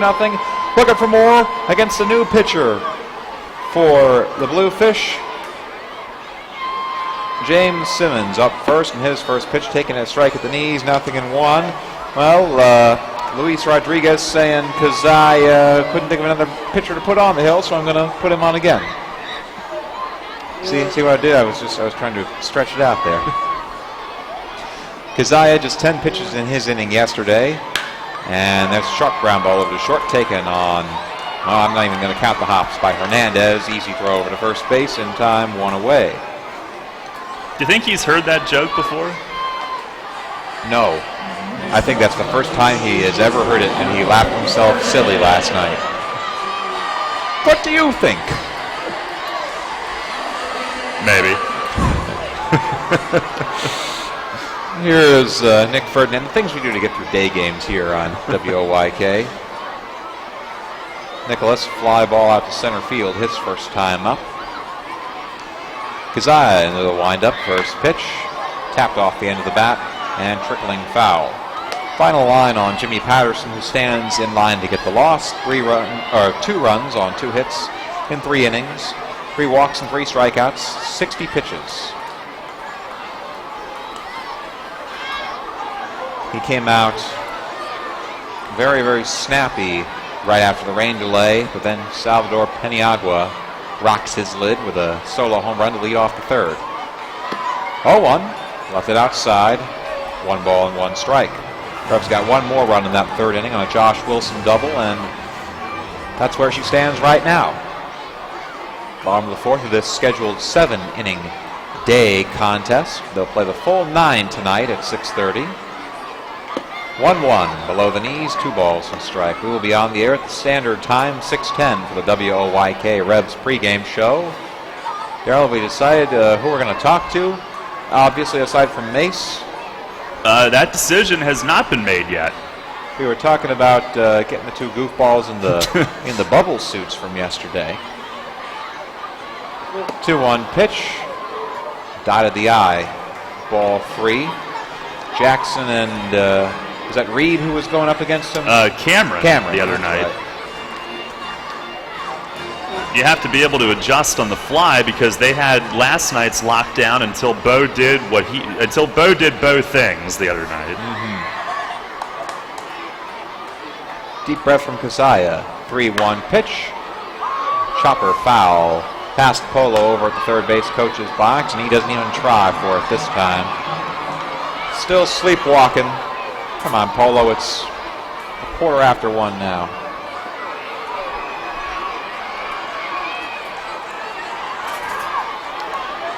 Ferdinand will face a full count pitch now.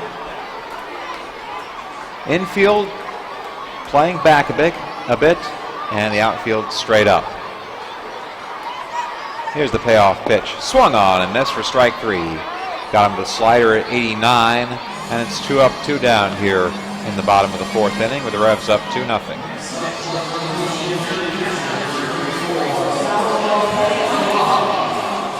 Salvador Peniagua coming up next. Penny sending one to Souvenir City out beyond the Hatfield Frankly the Best hot dog sign, just to the right of the arch nemesis.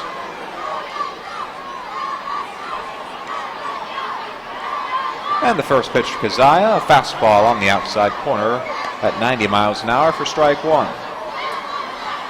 Peniagua, venture to say, one of the more popular players in team history because he has embraced York the same way York has embraced him.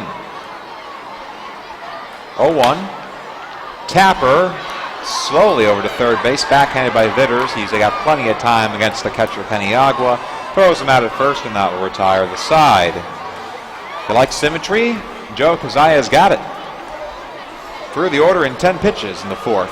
We are through 4 with your score, York 2, Bridgeport nothing here on Revs Radio, WOYK. You hear a lot about CPAP masks these days, but here's something you don't hear much about. Over half of the people who wear a CPAP mask for sleep stop wearing it within a year. How's that working for you? Dr. Gordon Bell would like you to hear this. York Dental Sleep Therapy has dental options that can help many of those people. If you or someone you live with is struggling with sleep apnea, visit yorksleep.com and see how Dr. Gordon Bell can help return your home to peaceful nights of deep, restful sleep. If you're groggy during the workday, if you wake up feeling exhausted? If you would like to get your nighttime sleep patterns back to a healthy state, get a confirmation from your doctor, then meet with Dr. Bell at his office on West Market Street in Hallam. He'll evaluate your symptoms and discuss which treatments would best suit your situation. Dr. Bell can restore restful sleep and get you feeling better day and night. York Dental Sleep Therapy. Call 316-1299 or visit yorksleep.com to learn more. Payne doesn't take Sunday off. Neither do we. We're open weekdays 8 to 8 and weekends 9 to 6. Just walk into WellSpan Urgent Orthopedics, 2319 South George Street in York, across from the Apple Hill Health Campus. Visit wellspan.org/urgent orthopedics today. Follow York Sports on your Android. Search Sports Radio 1350 WOYK.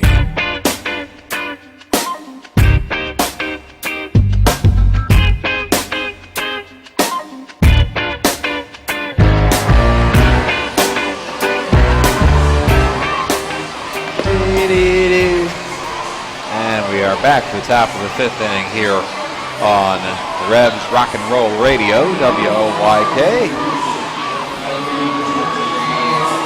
York leading 2-0 as we start the top half of the fifth inning. 3 more outs and it's an official game.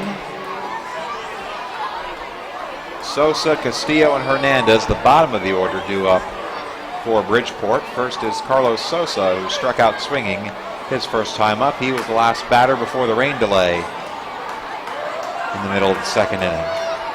Jorge Martinez, his first pitch, fastball on the outside corner, called strike one.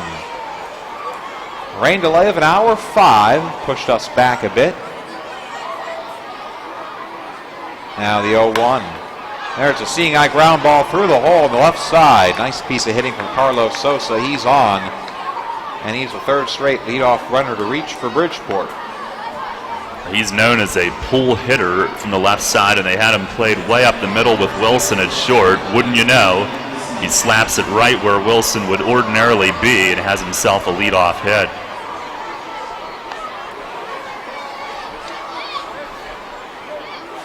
Jeffrey Castillo up next. He's got one of the 5 hits for the Bluefish. Jorge Martinez has spread them all around here in his first 4+ innings.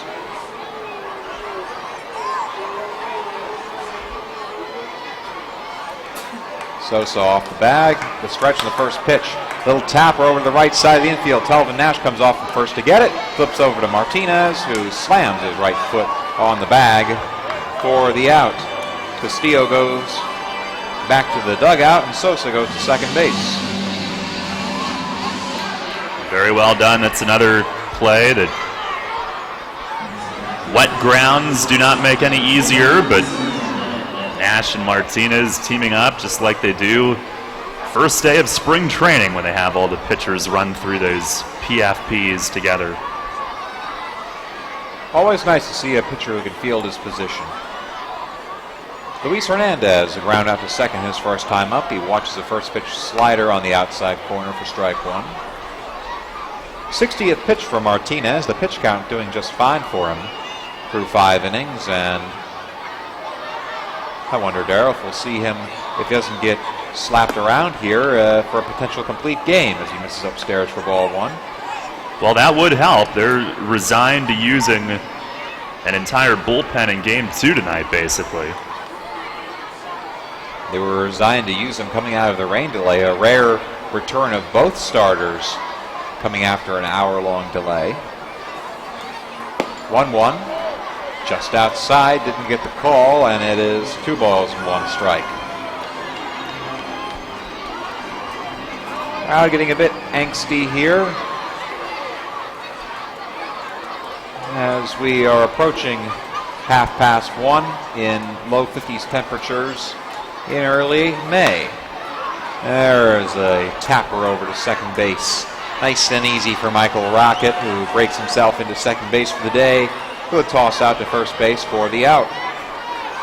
A couple productive outs for the Bluefish. They've managed to get Sosa from first to third, but you can't have all productive outs, and Ruben Sosa Jr. is going to have to find daylight if he expects to break up the shutout. Third time's a charm there. Right now, Third time through the order for Sosa. He is 0 for 2. Reached on a fielder's choice his last time up. And it's another slow roller past Martinez off the mound. Rocket charges in on it, and he misplays it. It comes off the right side of his body. They're going to call it an infield hit, as it was a tough play for everybody. In to score is Sosa, and there is the shutout. It's gone. An RBI infield single for Ruben Sosa Jr. It's now 2-1 York.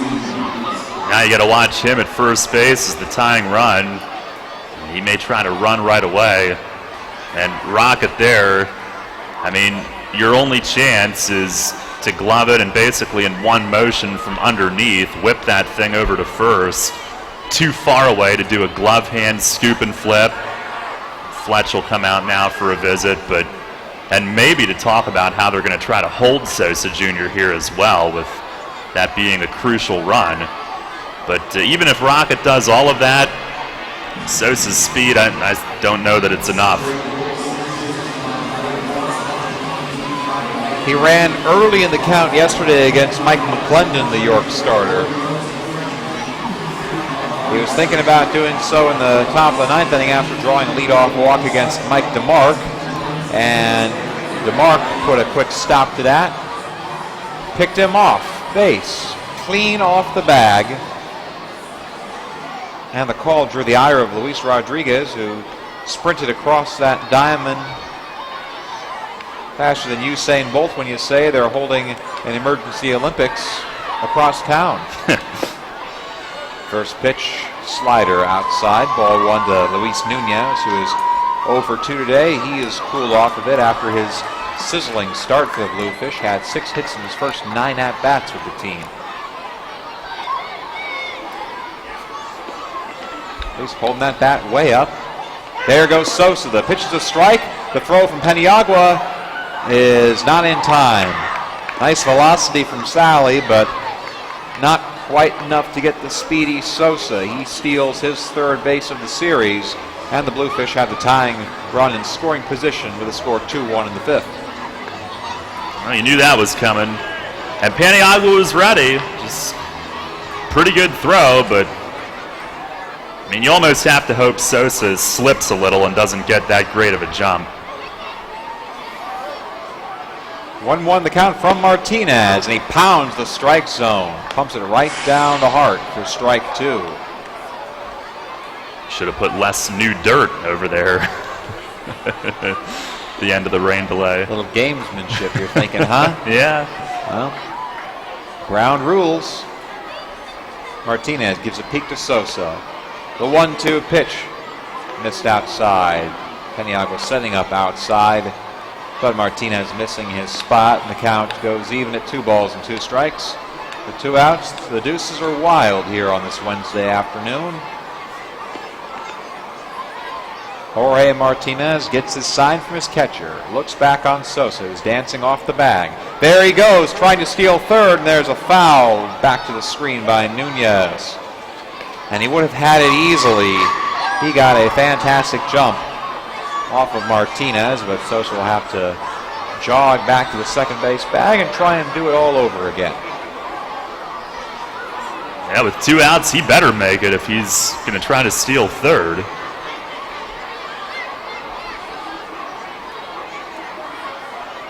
Martinez from the stretch, another 2-2. Swung on and missed for strike 3. Got him fishing on an outside breaking ball, and that will retire the side. So the Bluefish cut the lead in half, but Martinez keeps that lead intact for the Bluefish. 1 run on 2 hits, no errors, 1 left on base. Middle of the 5th of an official ball game here at PeoplesBank Park. It is York 2, Bridgeport 1, Revs Radio, WOYK. Providing quality services efficiently and in a timely manner to its clients is the mission of the law firm of Griffith, Strickler, Lerman, Salamis & Calkins. GSLSC is equipped to handle any real estate transactions, leases, residential and commercial real estate settlements, zoning issues, and all matters involving municipalities. They are also experienced in the formation and operation of family real estate ventures that are tax sensitive to the needs of the investors. Griffith, Strickler, Lerman, Salamis & Calkins is an approved title insurance agency and can provide you with title insurance and legal representation at one low cost when buying a home or investment property. Don't risk any real estate settlement without an experienced real estate attorney from the law firm of Griffith, Strickler, Lerman, Salamis & Calkins at your side. Phone 717-757-7602. They've been handling residential and commercial real estate matters in South Central Pennsylvania for more than 50 years. With mortgage interest rates at an all-time low, now is the time to buy or refinance. Phone 717-757-7602 today or visit their website, gslsc.com. Get into the ball game with great savings and great weekly specials at your Sure Save neighborhood markets. Use your gold card every time you shop and you automatically receive savings and rewards. And get incredible deals on the new Best Yet brand products at Saubel's Markets, Wetzel's Market, and also at Nell's Market Fresh Foods. Always a hit and always great savings. There's only one place for local high school sports. Sports Radio 1350.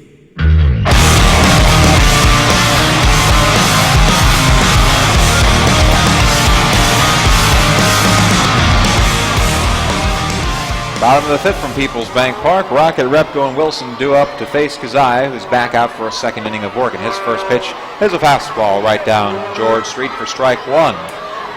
Revs leading the Bluefish 2-1 in the day version of our day-night twin bill. The 0-1, a breaking ball up and in. That's ball one. The nightcap, first pitch scheduled for 6:30 tonight, will be on at 6:10 for the WOYK Revs pregame show. Starter to be determined in that game. And Rocket slaps this one back to the screen. It is strike two. Michael, a walk and a run back in the third inning. That was his first and only time thus far up at the plate. Revs have been thirsting for base runners in this game. They've had 2 hits and 3 walks. Just 5 base runners the entire contest. 1-2 pitch. Rocket reaches down and gulps one foul into the first base bleachers. Spectator from Red Lion comes up with that one.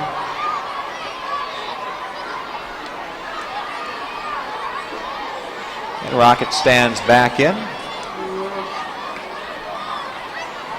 Knees bent, open stance.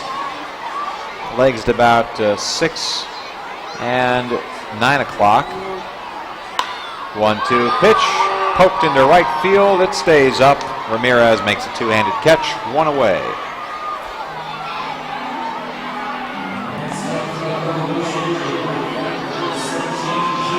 Now we see Jason Repko trying to extend his 12-game on-base streak.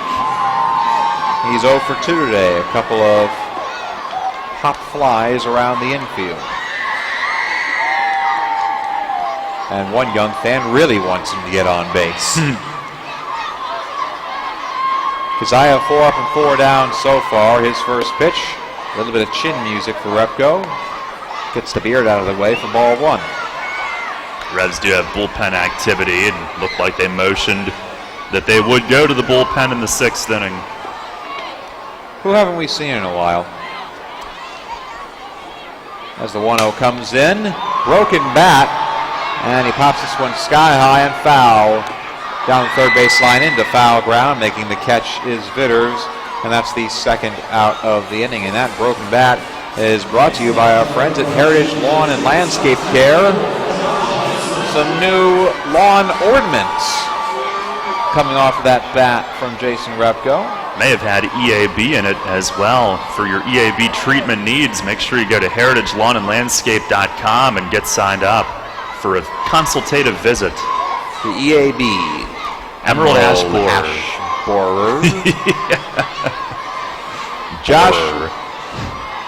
Josh Wilson takes inside for ball one. Wilson has, for the moment, the deciding run in this game. An RBI double back in the third. He hit off of that White Rose Credit Union side, just below the slide out in left center field. Had us fooled up in the booth. We thought he had himself a 2-run homer. 1-0. Just catches outside corner at 90 miles an hour for strike one. surprised that came that fast. Keziah does not look like he's been throwing at 90. Yeah, pretty short with the arm action, pretty compact. Nice tall pitcher as well at 6'5" and 210. 1-0, slider sliding out, 2-1 the count. Actually, from here, it looks like he kind of loads up back near his ear, almost like a catcher. It might look a little bit smoother from a side angle, but from here, it looks like he kind of brings it up like that. 2-1, pitch is ripped, but foul. Down the third base line, taking out a couple of Bluefish relievers. And deuces wild again. 2 balls, 2 strikes, 2 outs. 2-1 lead for the Revolution in the bottom of the 5th inning. The Revs with 2 runs on just 2 hits, no errors. Bridgeport 1-6-0.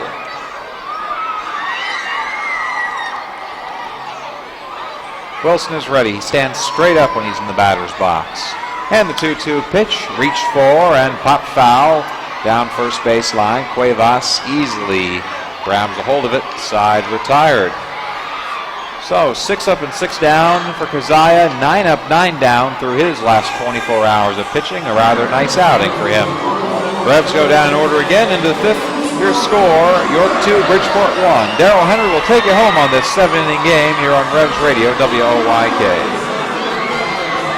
Here we go, folks. She steps up to the box. This is a real pressure situation. 2 kids tugging at her blouse, a long line of customers, and only 30 minutes to get in, get a dozen maple donuts, and get to the party. Oh boy, look at the time. Well, Charlie Donuts All-Stars winds up, and here's the pitch. Welcome to Maple Donuts. Can I help you? Yes. No. I'm sorry. I'm not quite ready. Oh, she steps out. The pressure may be too much, folks. No, wait. What's this?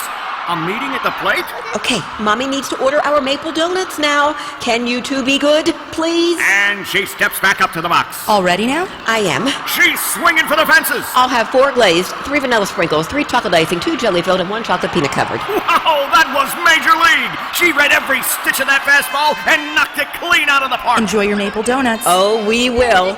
Okay, kids, let's go. Let's get these maple donuts to the party. There you have it, folks. Maple Donuts, 58 varieties. Ready whenever you need to step up to the plate. Maple Donuts taste right.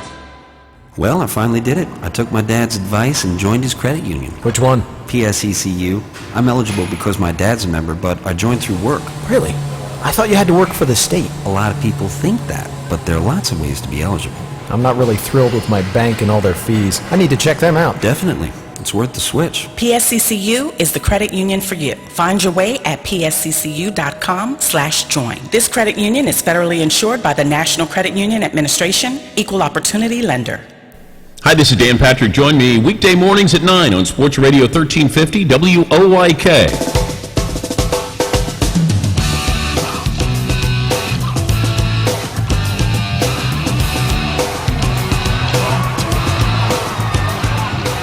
Top of the 6th, which is like the 8th here today.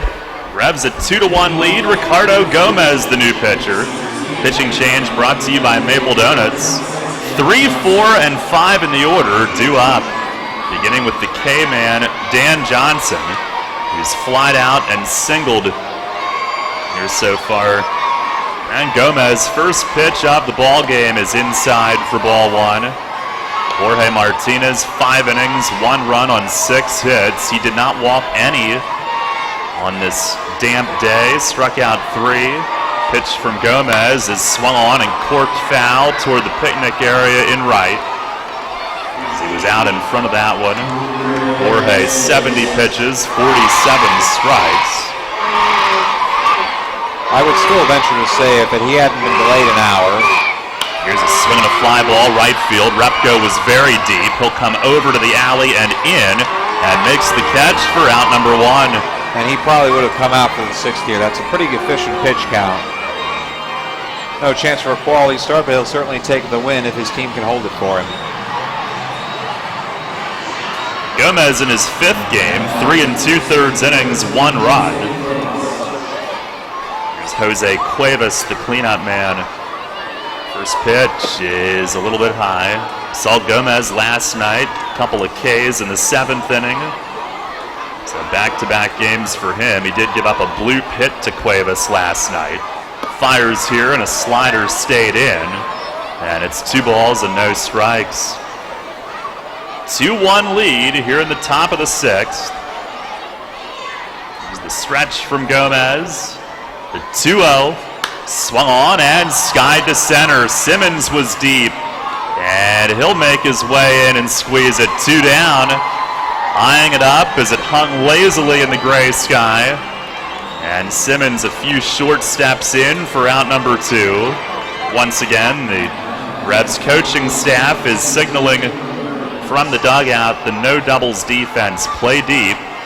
And they'll continue to do that as Wilkin Ramirez stands in. 1-run lead in the 8th. Gomez the pitch. And it's down and away for ball 1. It was in the 8th inning that Bridgeport tied it last night. It's like the 8th inning here as, he went around. Gomez missed inside, but Ramirez started and couldn't stop. And it's a ball and a strike. Ramirez the one who reached on an infield hit and came around to score that tying run last night. 1-1. Slider bends in for strike 2. Gomez snaps off a good one. And a strike away from getting his team back to the plate for one last chance. The 1-2. Swing and a miss. He struck him out. Back to the slider, and Ricardo Gomez with a 1-2-3. Top half of the 6th. Looks like they'll send DeMarc to the bullpen to loosen. As the Revs look for one last bit of insurance, bottom of the 6th inning, they lead it 2-1. Wednesdays are the worst. I've got to get the kids to school on time, to get to work, then it's just one long day of meetings. But hey, at least I don't have to worry about making dinner. Kids eat free with People's Bank. Save money at every Wednesday home game. So now when the Revs are in town, I just pull into a People's Bank, pick up that week's coupon, and dinner is done. Revolution Wednesdays? Awesome. Revolution! Thanks to People's Bank, kids eat free at every Wednesday home game. No need to be a People's Bank customer. Just pick up your coupon at any People's Bank branch and do dinner at People's Bank Park. One coupon per child per game. This week is National Small Business Week, May 1st through the 7th. Take a walk in downtown York and you'll quickly discover the many small businesses that make our city so unique. Did you know that for every $100 you spend at a local business, $68 stay in your community? Small businesses provide jobs for every 2 out of 3 Americans, creating a job market of 56 million people. Celebrate with us in downtown York. Eclectic dining, craft brews and cocktails, 2 historic farmers markets, hope to handmade shopping, public art, the 2015 Pennsylvania Trail of the Year, Championship Atlantic League Baseball, First Fridays, Fifth Fridays. Who knew you could see it all in York? Get to know York, again or for the first time, by visiting downtownyorkpa.com. Listen up, people. This is The Rich Eisen Show. He's a professional. And I did tweet out on 4th and 19, go blue. Irvin took a picture of me in the NFL Game Day morning meeting room celebrating, and I stupidly looked at his phone and did it. And he tweets it out what Rich Eisen was like when he thought You Miss Football won. I can't show you what it was like when they did not win. Do friends do that to friends? No. The Rich Eisen Show. Weekdays at noon on Sports Radio 1350 WOYK. On air, online, and on your smartphone. Sports Radio 1350 WOYK.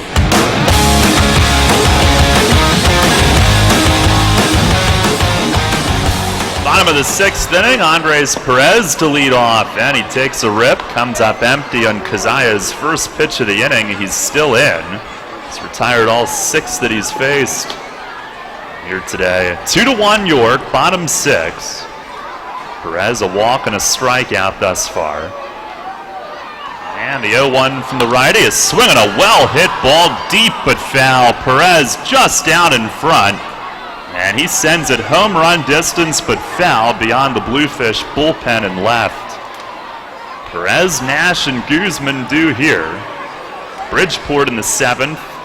6, 7, and 8. Vitters, Sosa, and Castillo. That's who DeMarc is getting ready for. Kazaya, 3 no-hit innings so far in this series. Pitch, breaking ball, and a called third strike. A high slider had him looking. On our WellSpan Sports Medicine injury report today, Endy Chavez on the DL for Bridgeport. Revs have everybody active. Well, not active, but not disabled, knock on wood. It's your WellSpan Sports Medicine Injury Report. Here's Talvin Nash, who struck out and walked. Keziah out of the stretch. Delivers, and a ground ball, and that'll get through. Base hit to left. Hernandez, the shortstop, laid out to the backhand, but couldn't reach it. Nash, a sharp ground single. And he's now hit safely in all 7 here on this homestand. Here's Joel Guzman, who hit safely in the first 6. So far today, 2 at-bats and 2 flyouts. Revs with only their 3rd hit. Being out-hit 6-3, but leading the game 2-1. They came in on this homestand batting .291 at home. First pitch to Guzman is down low, or into this game today, I should say.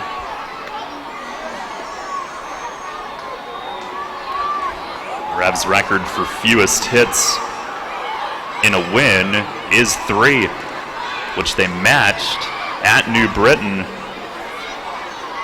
during opening weekend. Right now they're at 3 and leading again. 1-0 to Guzman, and he grounds one the other way, and that'll get through. There's hit number 4, and he's got a 7-game hitting streak. Nunez shaded toward the middle at double play depth, and Guzman dribbles it through past the second baseman. 2 men on with 1 out. Well, that's hitting them where they ain't right there. Guzman deciding to take what Keziah gave him. He gave him one on the outside portion of the plate, and he just said, I will take a single any way I can get it. I want to extend this hitting streak even further. So he did. That's why they pay him professional baseball money. Now pitching coach Jesse Litch will make a visit to the mound. James Simmons coming up. 2-1 the lead here in the bottom of the 6th inning. Tonight at 6:30 at PeoplesBank Kids Eat Free Wednesday, our first one. Tickets are on sale at YorkRevolution.com for the night game. 717-801-HITS, or stop by and see Bob and Connor in the Apple Chevrolet ticket office. Revs likely going with Tyrell Harris in the nightcap. They knew it'd be a bullpen game. Jonathan Abaladejo will go for the Bluefish. Here's Simmons, who grounded the short his first time up. And Keziah to stretch. A peek back. Now delivers. And it's down low. And Will James has the spotlight on him here, just like at the Stage Deli. They've got the spotlight on soup salad sandwiches. I'm sorry, I didn't know you were throwing it to me there. They do have the spotlight on all of that. First Friday coming up this week. There's the stretch, the 1-0. And a swing and a rip in right center field. It is in the gap. And all the way back to the fence. Nash will score. Guzman being sent. And the relay to the plate. It's late. He scores standing. James Simmons belts a 2-run double the other way to the gap in right center. And the Revs open it up here in the 6th inning. It's a 4-1 lead. That's just what James Simmons needed. He wore the golden sombrero yesterday, 0 for 5 with 4 strikeouts. Getting a chance in the middle of this game and really pounding it in there. Sure did. Not bad for having not started the game today. That ball was smoked. Here's Nick Ferdinand, the shortstop. Hernandez trying to creep behind Simmons, and Keziah delivers and misses high.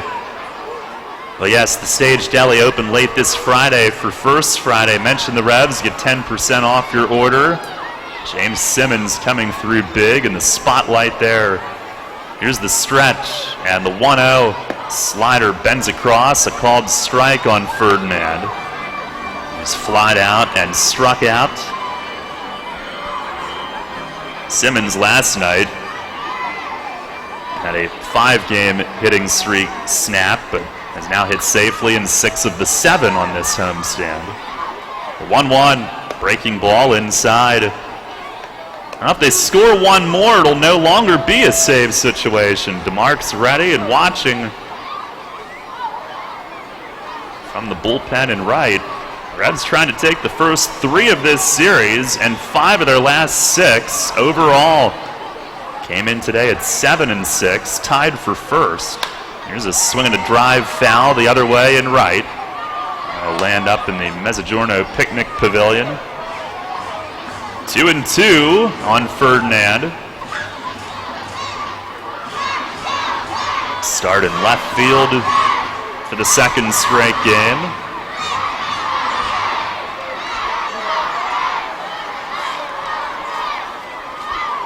Keziah ready, his 35th pitch coming up. Simmons inching back towards second, drawing a stare. The pitch to Ferdinand is tapped softly foul down toward Polo at third. Mike DeMarc entering the day, tied for the league lead with 4 saves, along with Somerset's John Hunton, who's approaching the league record for saves. Let's see if DeMarc gets a chance in game 1 or if the Revs extend this lead even further. Keziah set at the belt.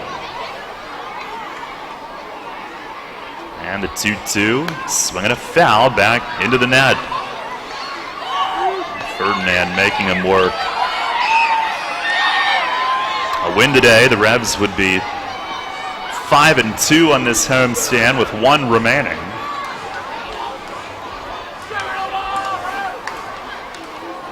That being tonight. Off day tomorrow and then at Southern Maryland this weekend. Another 2-2 and a swing and a tap foul behind home. And then they'll be off on Monday as well, and then right back here to open a homestand Tuesday night against New Britain. And then Sugarland comes in next weekend. Of course, next Saturday we retire Therm's number.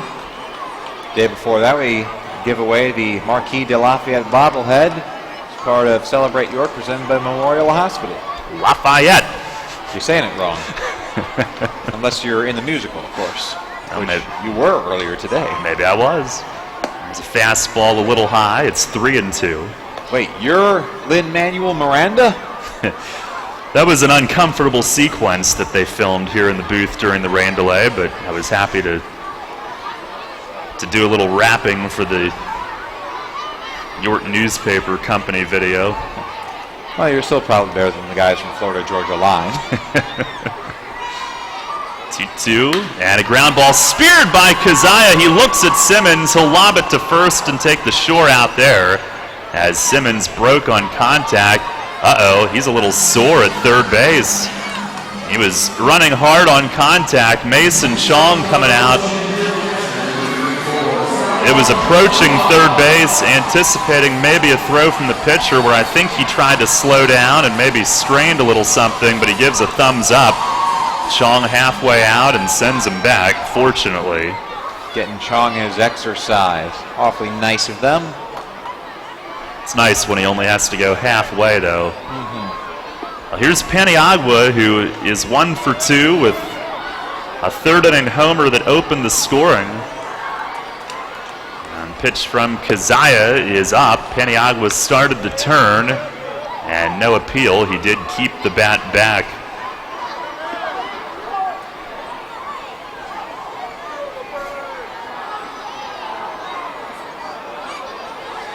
On a stretch. There's the 1-0 to Pani, and that runs inside. I'll probably see Castillo tonight, maybe Tejeda. Paniagua getting his work done early today. Aside from possible bullpen duty. Here's the stretch. And Keziah with the 2-0. That misses down and away. He throws the ball well for a guy that made the team from their open tryout.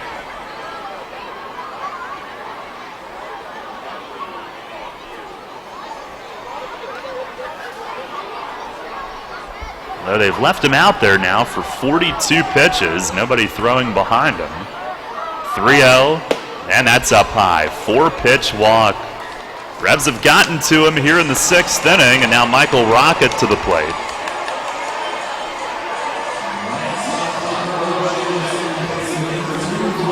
Keziah was in the Can-Am League last season. He does have pro appearance. Well, what? Pro experience. Did you say appearance? I think I just said appearance, which actually is a word. Just wasn't used correctly there. Maybe take another coffee before the day is over. That Mountain Dew machine right next to us is going to get some work. Rocket swings, fouls the first one back. The only question is, do we have enough quarters? I count a couple of them on our windowsill right now. A couple of dimes, a couple of nickels, and a couple of pennies. I think it'll take everything but the pennies, if I'm not mistaken. Very convenient. It's the 0-1, and that misses high. 4-1 the lead here in the home 6th. Broken open on James Simmons' 2-run double. DeMarc will throw a bit again to stay warm as one can. 57 degrees and raw. 1-1. Swinging a sharp ground ball to third. Right to Vitters, though. He'll throw to second for the inning-ending force. But the Revs pad their lead with 2 runs on 3 hits. 2 runners left. We go to the 7th, looking to close out a 3rd straight win. It's York 4, Bridgeport 1. This is the Dan Patrick Show. Let's go! The NFL has a policy here. Johnny Unitas was going to be honored by Peyton Manning. He was going to wear high-top black shoes. The NFL said, no, you couldn't do it. Pat Tillman was going to be honored by Jake Plummer, and the NFL said, no, you can't. Craig Ironhead Hayward's son was going to honor him with eye blind. D'Angelo Williams, whose mother died of breast cancer in 2014, he wanted to honor her the entire season. The NFL said no. This was explained to me by the NFL years ago, that if we allow this for Peyton Manning with Johnny Unitas, which seems like a no-brainer, then what happens if you get Jimmy Lipper, who wants to honor his coach, and he's going to wear something? That's where the NFL, you may not like it, but it makes sense that you just say, no, we're not going to allow it. We can't allow this to happen. Because then everybody would be doing it. The Dan Patrick Show. We are going to PAR-TY. Mornings at 9 on Sports Radio 1350 WOIK. Need some fun with your food? Where else but Friendly's? Stop by Friendly's at 423 Laux Road in York for great deals like 50% off breakfast Monday to Friday from 7 to 11 a.m. or one of our 5 lunch and dinner meals for $5.55, including the quarter-pound cheeseburger. Stop by after the game with your Revs game ticket and save 15%. Friendly's has got you covered with great deals all day long. Friendly's, life with extra sprinkles. The radio home of the Revs. Sports Radio 1350 WOIK.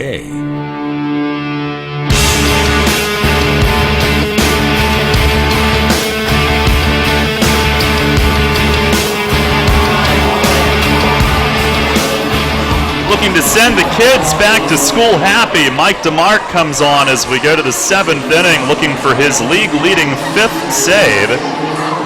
Revs in front 4-1. James Simmons, the 2-run double to provide the insurance in the bottom half of the 6th. It'll be Josh Vitters leading things off for Bridgeport.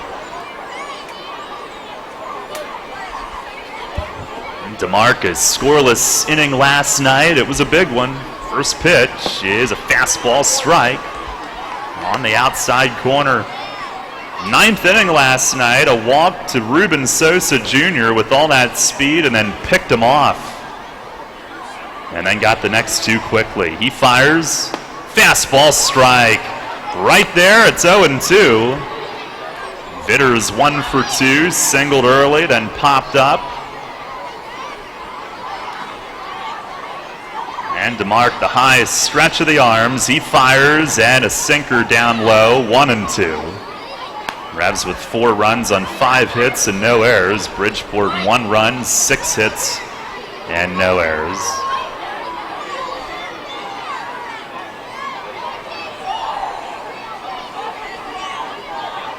DeMarc kicks, fires, swing and a miss. He struck him out.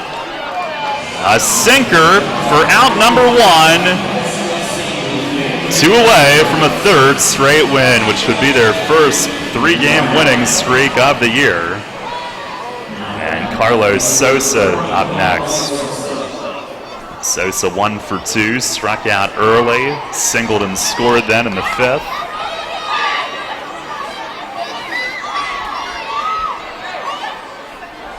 DeMarc the pitch, and a swing and a foul back, out of play.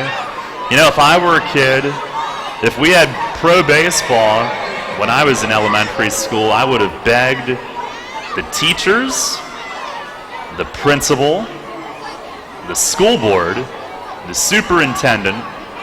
Here's a swing and a drive the other way toward the corner and left. That'll fade foul. The school janitor, the bus drivers, everybody to spend a school day at PeoplesBank Park. What a treat this must be for them, and 2 outs away from going back to school very happy. The 0-2 way high and outside. That fastball at 94 on our stadium gun. DeMarc seeing how much he could get there. On the 1-2, and it misses down and away. Overall, DeMarc in his 7th appearance, 7 shutout innings, 3 hits, 2 walks, and 7 Ks to begin his year. Trying to nail it down for Jorge Martinez and give him his first win. 2-2. Swing and a little dribbler, first baseline. DeMarc hustles over, picks up, and aims it on to first. To Nash, who may have gotten stepped on at first base. Come on now, that's the last thing we need. Came hopping away from the first base bag. The coaching staff watching him to see how he reacts. 2 down here in the top of the 7th. Boy, they're making an adventure sometimes physically. Hate to see that, but he'll stay in. He'll back up and get set defensively as Jeffrey Castillo digs in. He's 1 for 2. And the pitch from DeMarc misses down and away. 4-1 the lead with 2 outs in the 7th. Jorge Martinez today, very good for the 2nd time in 3 total starts. 1-0, and a swing and a foul back.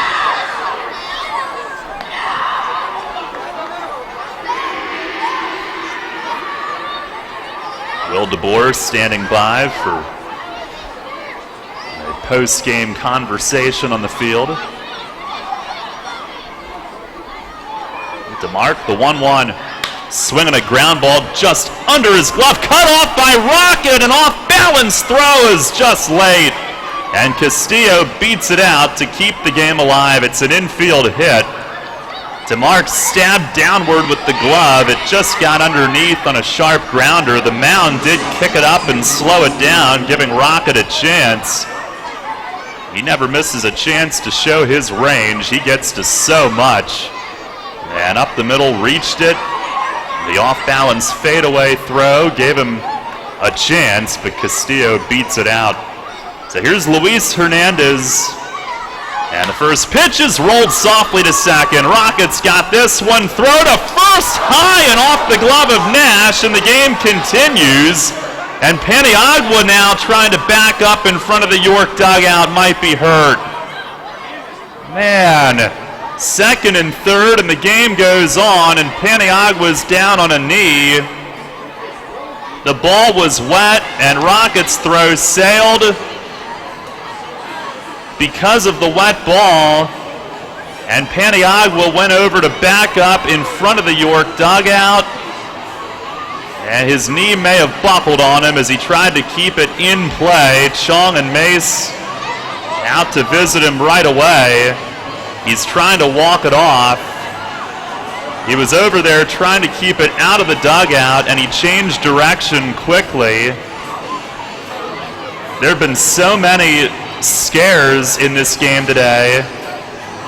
And Chong now doing a couple of tests with him. And Paniagua's going to leave the game.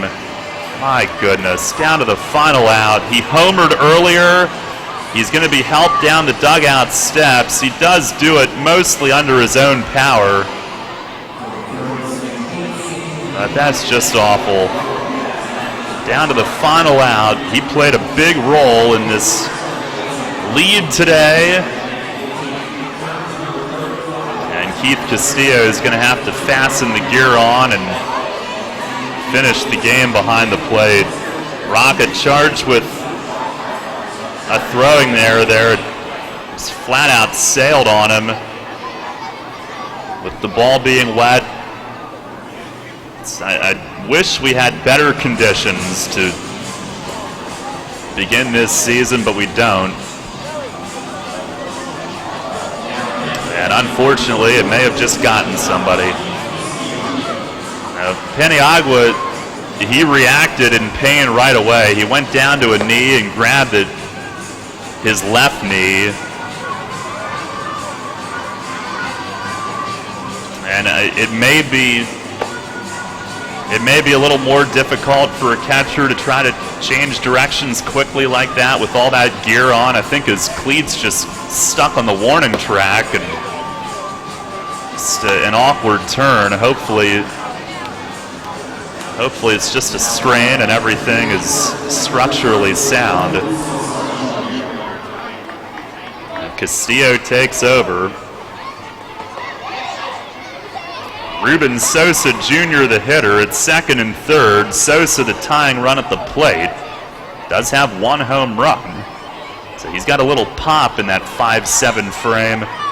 And the pitch from DeMarc. Swing and a foul tip into Castillo's glove. And maybe they weren't on the same page. Keith will head out and meet with DeMarc and make sure that they are. Oh, what a damper that has been cast on the late innings of this game. Hopefully Paniagua will be okay. A stretch from DeMarc, and the 0-1, and Sosa shows a bunt. It misses outside.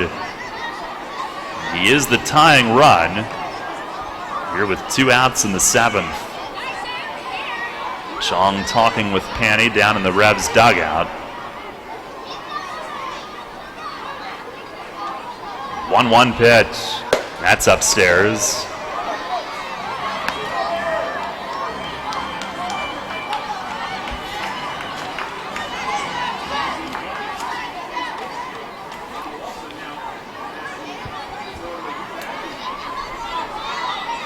Two balls and a strike.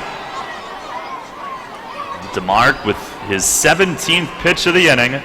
And a rip under his feet and into center. Base hit, sending the second runner home, and Simmons throws sails high over the mound, and that allows Sosa to go to second, and the tying run is in scoring position. It's 4-3 on a 2-run single back up the box. And Simmons' throw slipped out of his hand high, missed the cutoff man, and Sosa with his speed now has the tying run at second base. The game was just about over and out away. A wet ball throwaway. And now here's Luis Nunez, who could tie it with a base hit. Sosa's second hit. He's driven in all 3 for his team. And DeMarc the stretch, and the first pitch to Nunez. A called strike, knee high on the outside corner. The Bluefish don't like it. But DeMarc jumps ahead, 0-1. Nunez 0 for 3 on the day. DeMarc, the 0-1, and down and in. He made him dance right in near his back foot. Paniagua is walking slowly and a little gingerly in the Revs dugout. slowly making his way up onto the steps, but he is on his own 2 feet. He's gotten rid of the catcher's gear now. There's the 1-1. Fastball strike called on the outside corner. And now DeMarc, one more out, one more strike, whatever it takes. 4-3 the lead here in the top of the 7th. And he looks in. He's got it. The 1-2 down low, a sinking fastball that Nunez would not offer at.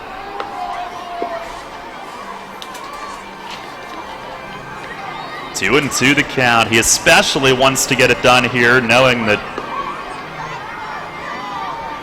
we've got a lot of bullpen innings needed later on tonight. 2-2, he's ready. And DeMarc with the pitch, swinging a bounce foul over toward the third base dugout. Luis Rodriguez will toss it to one of the young kids.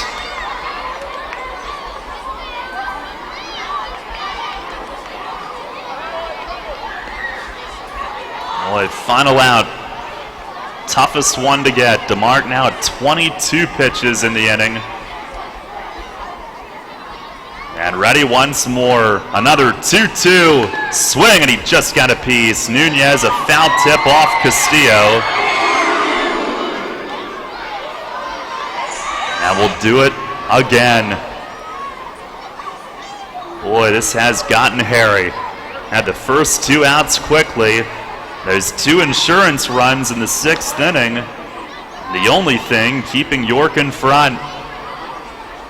Big double from James Simmons. He came into the game in the 4th. Now DeMarc ready. And another 2-2. Swing of the miss! He struck him out! Got him with a fastball away! And the Revs win their 3rd straight. Their first 3-game winning streak of the year, a 4-3 final in 7 innings in Game 1.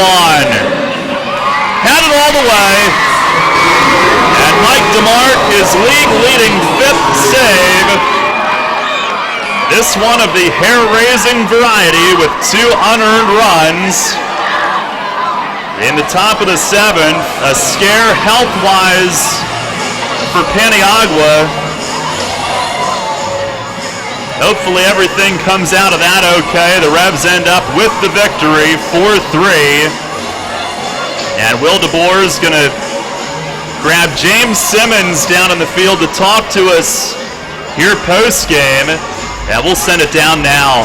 All right, Darryl, we got James Simmons who hit that 2-run double in the 6th to pad the lead that the Revs would eventually need in this 4-3 win. James, what were you looking for? What did you see? I was looking for a fastball, obviously. It was out over the plate. Good pitch to hit. Just stayed with it and went right center. Now, you came into the game as a late defensive replacement there. What do you do to stay fresh and stay ready to go when you start the game on the bench? Just kind of loose, move around a little bit, talk a little bit. Kind of, when you get in, just treat it like it's BP. This was an early morning game here, but how was it to play in front of 1,000 screaming and yelling kids? It's always good to play in front of a big crowd in general, so I like it. It is what it is. It's nothing too drastic for me, so. All right, thanks, James. We'll see you later tonight. I appreciate it. James Simmons with that big hit, and we'll send it back to you, Dale. All right, thank you, Will. James Simmons coming up big indeed as he's kind enough to join Will down in the field post-game. Revs win it here 4-3. Paniagua, again, an update on him. He's carrying his own equipment over his shoulder. He's walking slowly and gingerly and favoring that left knee, but he is walking under his own power on the way up to the clubhouse. Revs win it 4-3. We'll talk with Mace about the various injury situations that we potentially saw today and hopefully get some good news tonight. Make sure you tune in at for the pregame at 6:10, and we'll have Mace on then and get as much of an update as we can. But as far as the first game goes, the Revs win it. 4-3 is your final. It turned out to be a thriller, delayed for over an hour early due to rain. And the Revs having to gut one out late, and they get it done. 4-3 your final. Stay tuned. Post-game show follows next. Money and business are essential to the strength of a community. So is cheering and celebration and music and fun. That's why York Revolution games, concerts, youth sports, special events, and more happen at a place called PeoplesBank Park. PeoplesBank has been serving York County for more than 150 years. Always cheering, always celebrating, always committed to the things that make York County great. And to you having a great time at PeoplesBank Park. People's Bank, member FDIC, equal housing lender. Come on! Colin Cowherd. Here's Chip Kelly talking about Tim Tebow once he released it. I didn't feel like he was good enough to be the 3 right now. He didn't say backup that just gets in. He's not good enough to be the